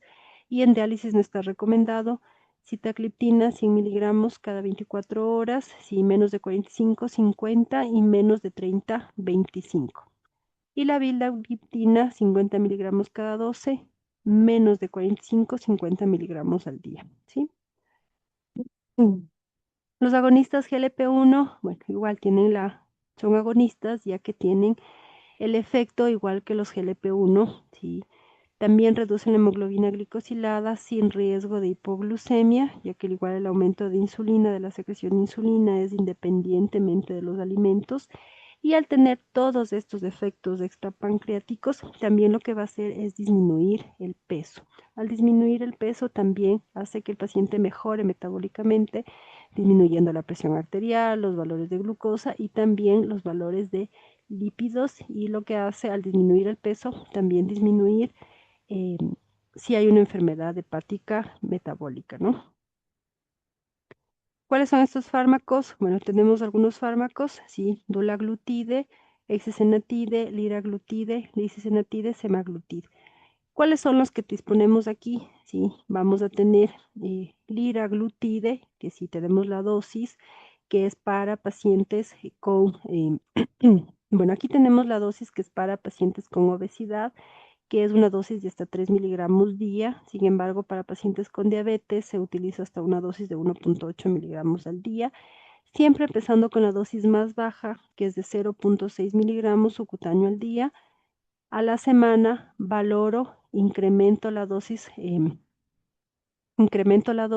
dependiendo si el paciente no tiene efectos adversos, a 1.2 miligramos al día y luego a 1.8 miligramos al día. Lixisenatide, que también disponemos de lixisenatide en combinación con insulina, ¿sí?, que la dosis es de 20 microgramos día. Y semaglutide, que igual disponemos tanto en inyección como en pastillas, ¿sí?, que la dosis, igual empezamos con la dosis más baja, y la dosis en diabetes es hasta 1 miligramo por semana. Se empieza con 0.25 miligramos cada semana, a las 4 semanas valoro, subo a 0.5 miligramos, espero 4 semanas y subo a 1 miligramo por semana subcutáneo. Y la dosis oral, bueno, de semaglutide, que empezamos con 3 miligramos bioral diario. Después, a la semana a la semana podemos incrementar a 7 y luego a 14 miligramos día.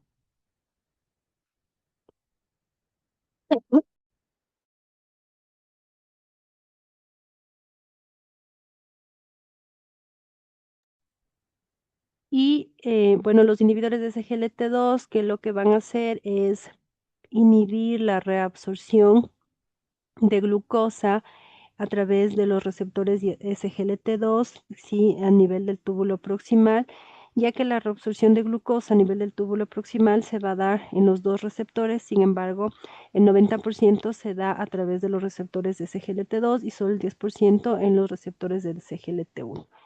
Lo que hace es disminuir, por lo tanto, esta absorción y aumenta la excreción de glucosa. Por lo tanto, es importante que nosotros podemos indicarle al paciente el mecanismo de acción de estos fármacos y que lo que se debe hacer es, ¿no es cierto?, siempre incrementar el consumo de líquidos y también mantener un aseo adecuado para evitar que incremente el riesgo de infecciones micóticas. ¿Cuáles son estos fármacos? Tenemos, bueno, estos fármacos igual tienen acción a nivel cardiovascular y renal. Bueno, les estoy dando prácticamente un resumen porque en la próxima clase ustedes van a revisar a profundidad lo que son el uso de estos nuevos fármacos, como son los inhibidores de SGLT2 y los agonistas GLP-1. Entonces, los inhibidores de SGLT2, dapaglifosina, empaglifosina, canaglifosina y ertuglifosina. ¿Cuáles disponemos aquí? Dapaglifosina y empaglifosina. Dapaglifosina, una dosis de 10 miligramos día, que la podemos utilizar hasta que el paciente tenga un filtrado glomerular más de 25. Si ya le empezamos, ¿sí?, y el paciente disminuye su filtrado, podemos continuar. Si no le empezamos y tiene menos de 25, no la iniciamos. La empaglifosina, si el filtrado es más de 60, podemos llegar a una dosis de 25 miligramos día. Si es menos de 60, pero más de 20, 10 miligramos día. Y si ya la empezamos y el filtrado baja más de 20, la podemos mantener. Si no la iniciamos y el filtrado es menos de 20, no la podemos iniciar, ¿sí? Son las dos ISGLT2 que tenemos, las dos glifosinas y las otras, bueno, la canaglifosina, que su dosis es de 300 días, si es más de 60 el filtrado, si es menos de 60, 100 miligramos día, hasta 30, ¿no? Y la ertuglifosina, 5 miligramos hasta 15 miligramos, con un filtrado más de 45. Si es menos de 45, no le iniciamos, ¿no? Y no se recomienda si es menos de 30. Efectos adversos, sobre todo al inicio, y que tenemos que valorar lo que es la disminución del volumen y también el valor de la creatinina, que puede incrementar.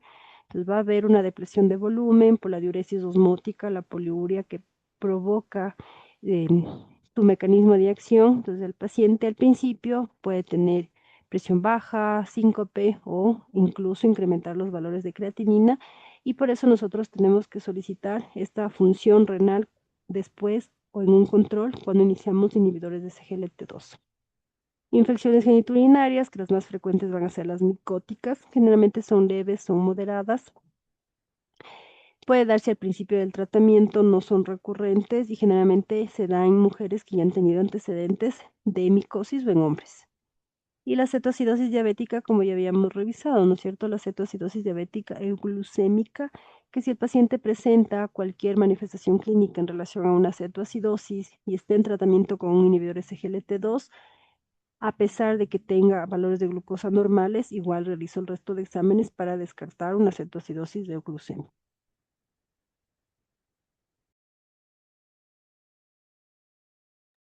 Bueno, en resumen, ¿no es cierto? Entonces vamos a tener cómo estos fármacos benefician a disminuir la hemoglobina glicosilada. ¿Ya? Entonces, la reducción de hemoglobina glicosilada, ¿sí? Metformina del 1 al 2%, sulfonilurias 1 al 2%, metiglinida 0.5, 1.5%, tiazolindiona 0.5, 1.5%, inhibidores de la alfa-glucosidasa 0.4, 0.9%, y de PP4 0.7%, inhibidores de SGLT2 1% y los agonistas GLP1 0.6, 1.2%.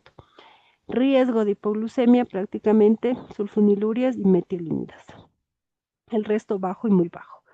Efectos sobre el peso, ¿sí? ¿Cuáles van a disminuir el peso? Inhibidores de SGLT2 y agonistas GLP1, neutro, inhibidores de PP4 y metformina, y que provocan un incremento del peso, sulfonilurias, metilinidas y tiazolindionas.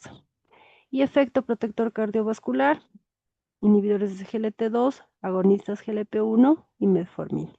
El resto neutro y negativo, como habíamos visto, ¿no es cierto? Sulfonilurias y también las tiazolindionas, sobre todo la rosiglitazona.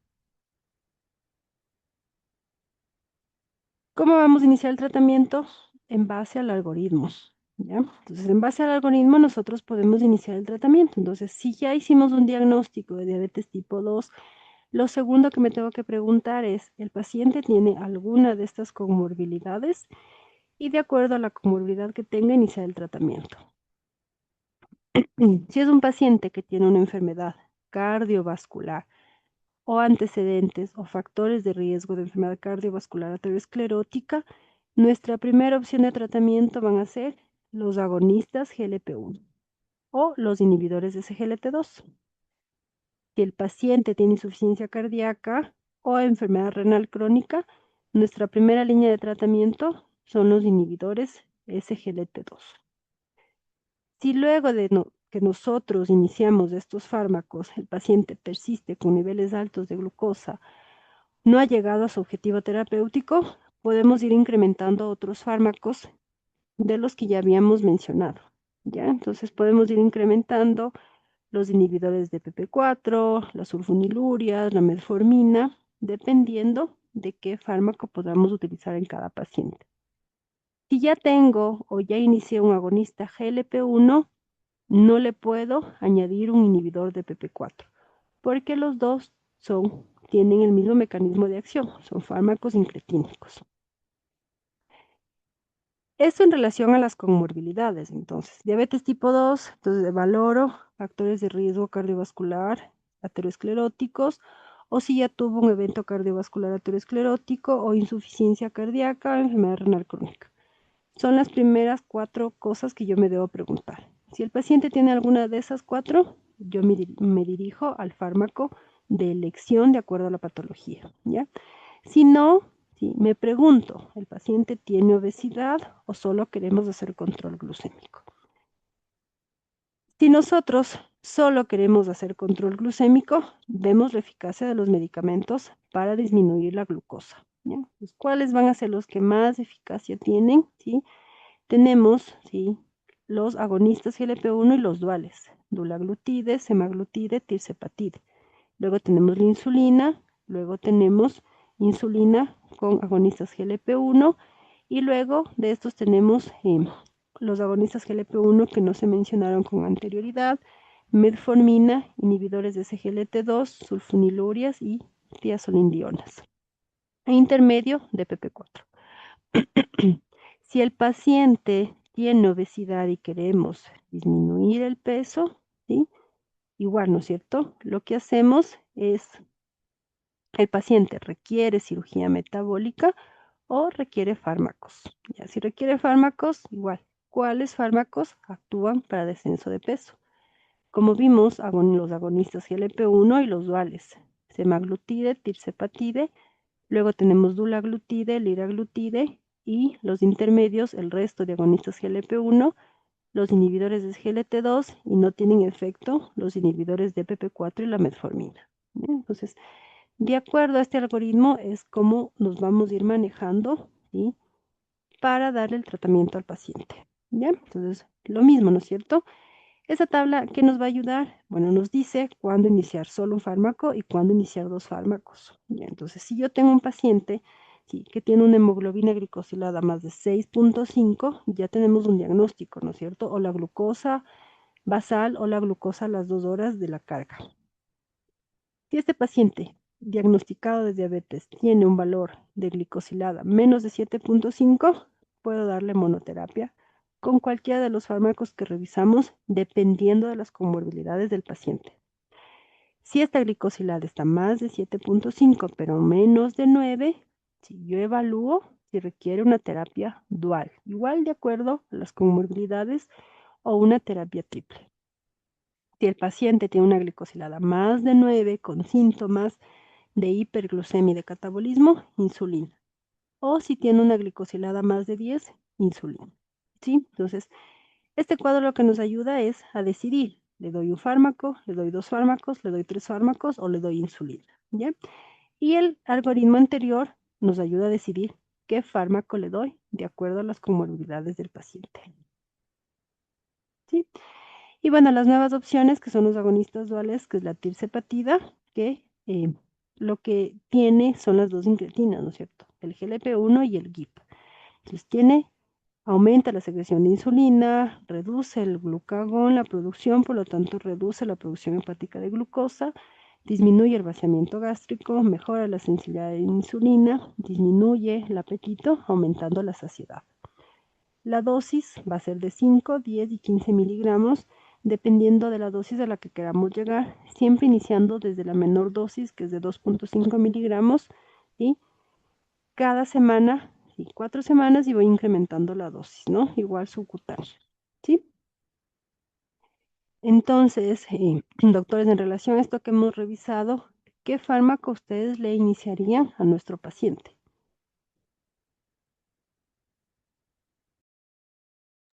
Pueden escribirlo o pueden intervenir.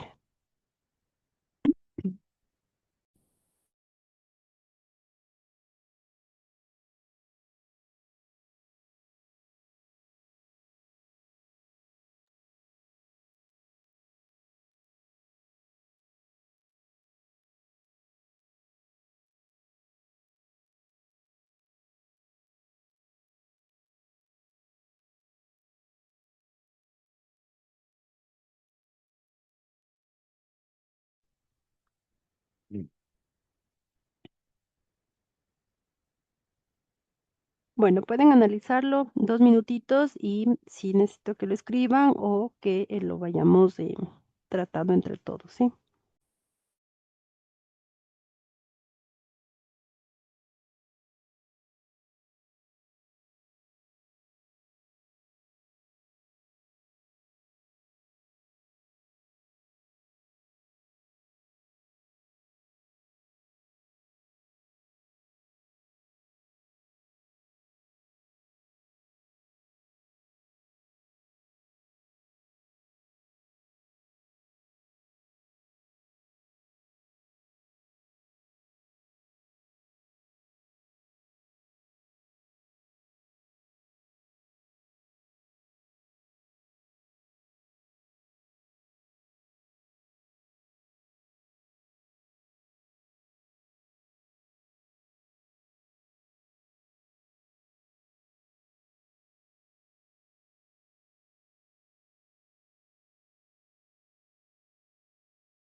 Bueno, entonces vamos a ver nuevamente el caso, ¿sí?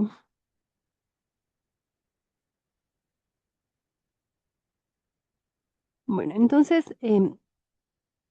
ya le dimos el tratamiento no farmacológico a nuestro paciente, ¿no es cierto? Pues sus diagnósticos de síndrome metabólico, por hipertensión, diabetes, dislipidemia.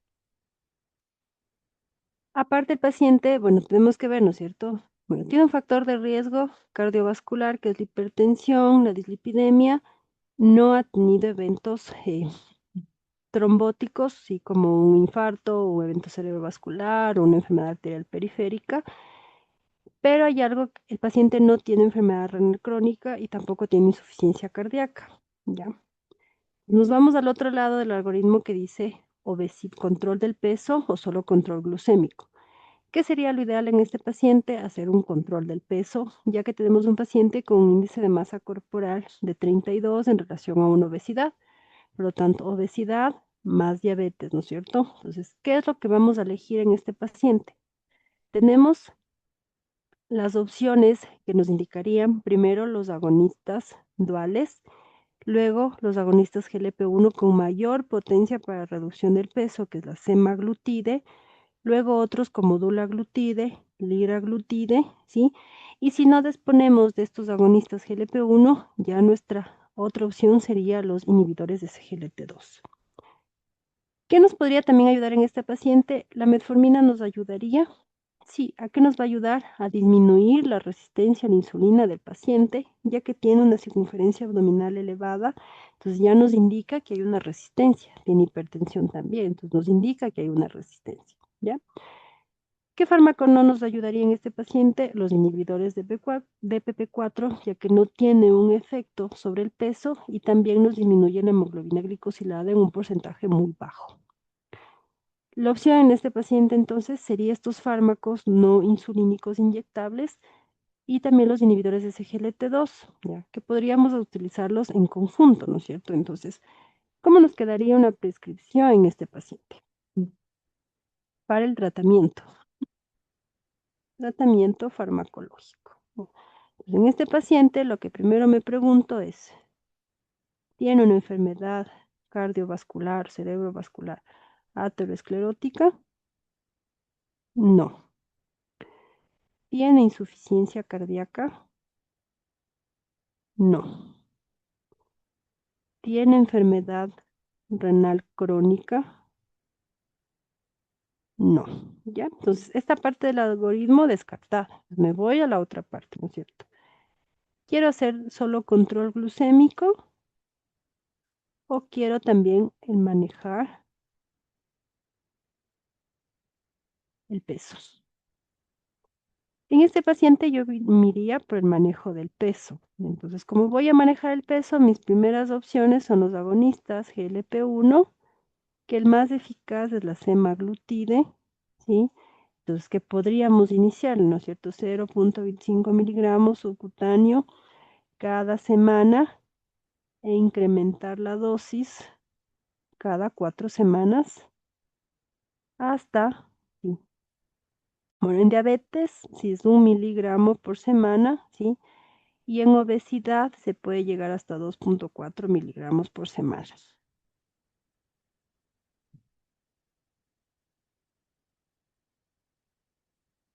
¿Qué sería mi una opción, no es cierto? O un agonista dual, GLP-1, GIP, que sería la tirzepatide. ¿Ya? Igual vamos con dosis desde la más baja, 2.5 miligramos subcutáneo cada semana, hasta 15 miligramos por semana. Esa sería mi una opción, si es que yo puedo iniciar un agonista GLP-1. Si es que no puedo iniciar un agonista GLP-1, mi otra opción sería un inhibidor SGLT2. ¿Ya? Por ejemplo, empaglifosina, 10 a 25 miligramos día bioral, o dapaglifosina, 10 miligramos día bioral. Más el tratamiento no farmacológico que revisamos. Y yo a este paciente sí le sumaría, si es un inhibidor SGLT2, con metformina. 500 miligramos bioral 2 veces al día u 850 miligramos bioral una vez al día. Probando tolerancia. Y con los controles, obviamente, de la glucosa al mes, ¿no es cierto? Entonces al mes le llamo y le digo, le veo cómo está la glucosa. Si no hay mejoría, puedo yo seguir incrementando fármacos hasta que tengamos un control adecuado, ¿sí? Si es un paciente de 52 años, ¿cuál va a ser nuestro objetivo? Una glucosa en ayunas entre 80 y 130, a las 2 horas menos de 130 y una glicosilada, si al ser un paciente joven, y probablemente menos de 7 o menos de 6.5. ¿Mm? Eso, doctores, ¿alguna pregunta? Sí.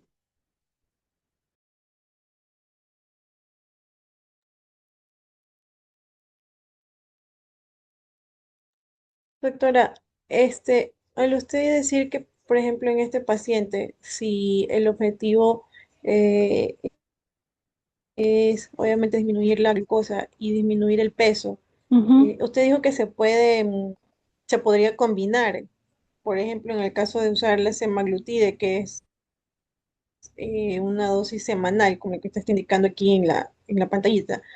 ¿lo puede combinar con la metformina?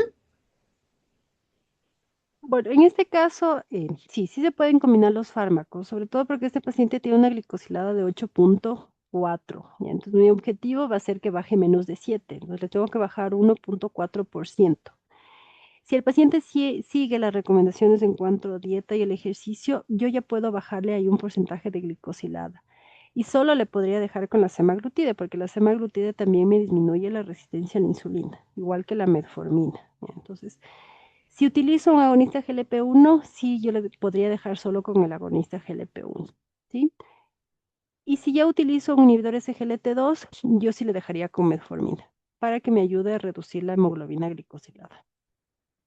Porque bueno, el inhibidor SGLT2 lo que hace es eliminar la glucosa, ¿sí? Mientras que la metformina me va a ayudar a disminuir la resistencia a la insulina y también a disminuir la producción hepática de glucosa. Entonces tienen mecanismos de acción diferentes.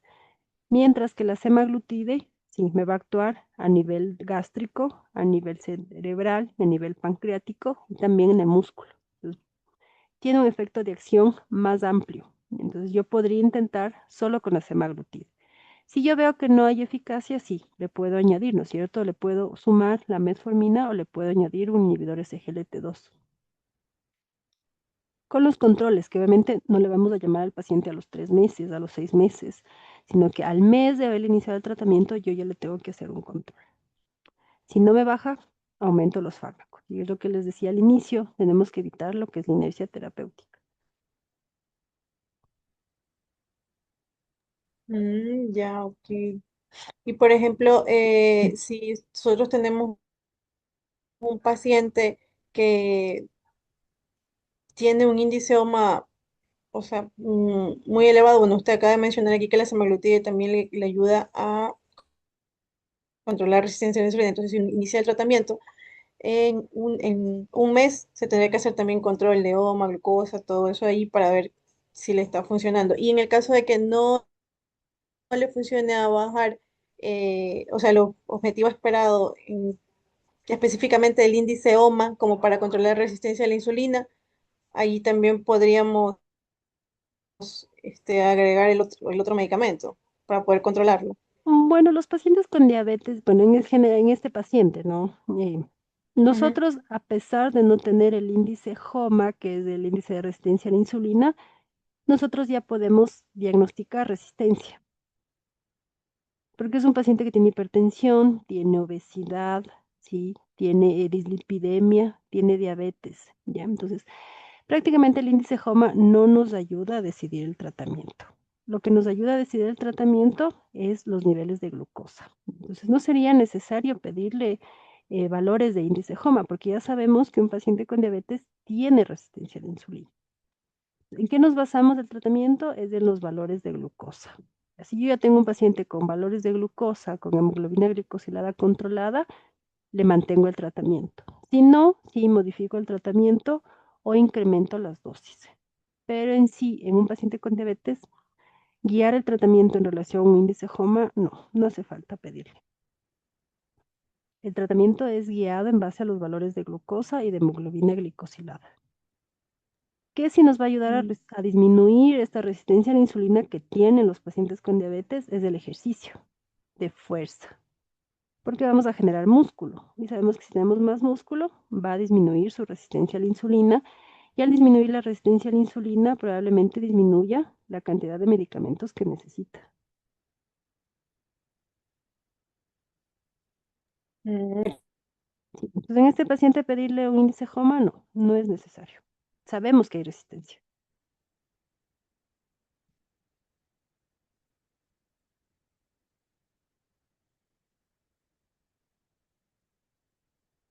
Ya, bueno, eso sería, doctores, por la clase del día de hoy. Como les decía, prácticamente de los últimos fármacos es un resumen porque ustedes lo van a volver a revisar en la próxima clase, ¿sí? Que son los nuevos fármacos. ¿Sí? Bueno, doctor, entonces nos veríamos de aquí ya la próxima clase que sería de insulinas. Que tengan una buena noche. Gracias, Sí, doctor.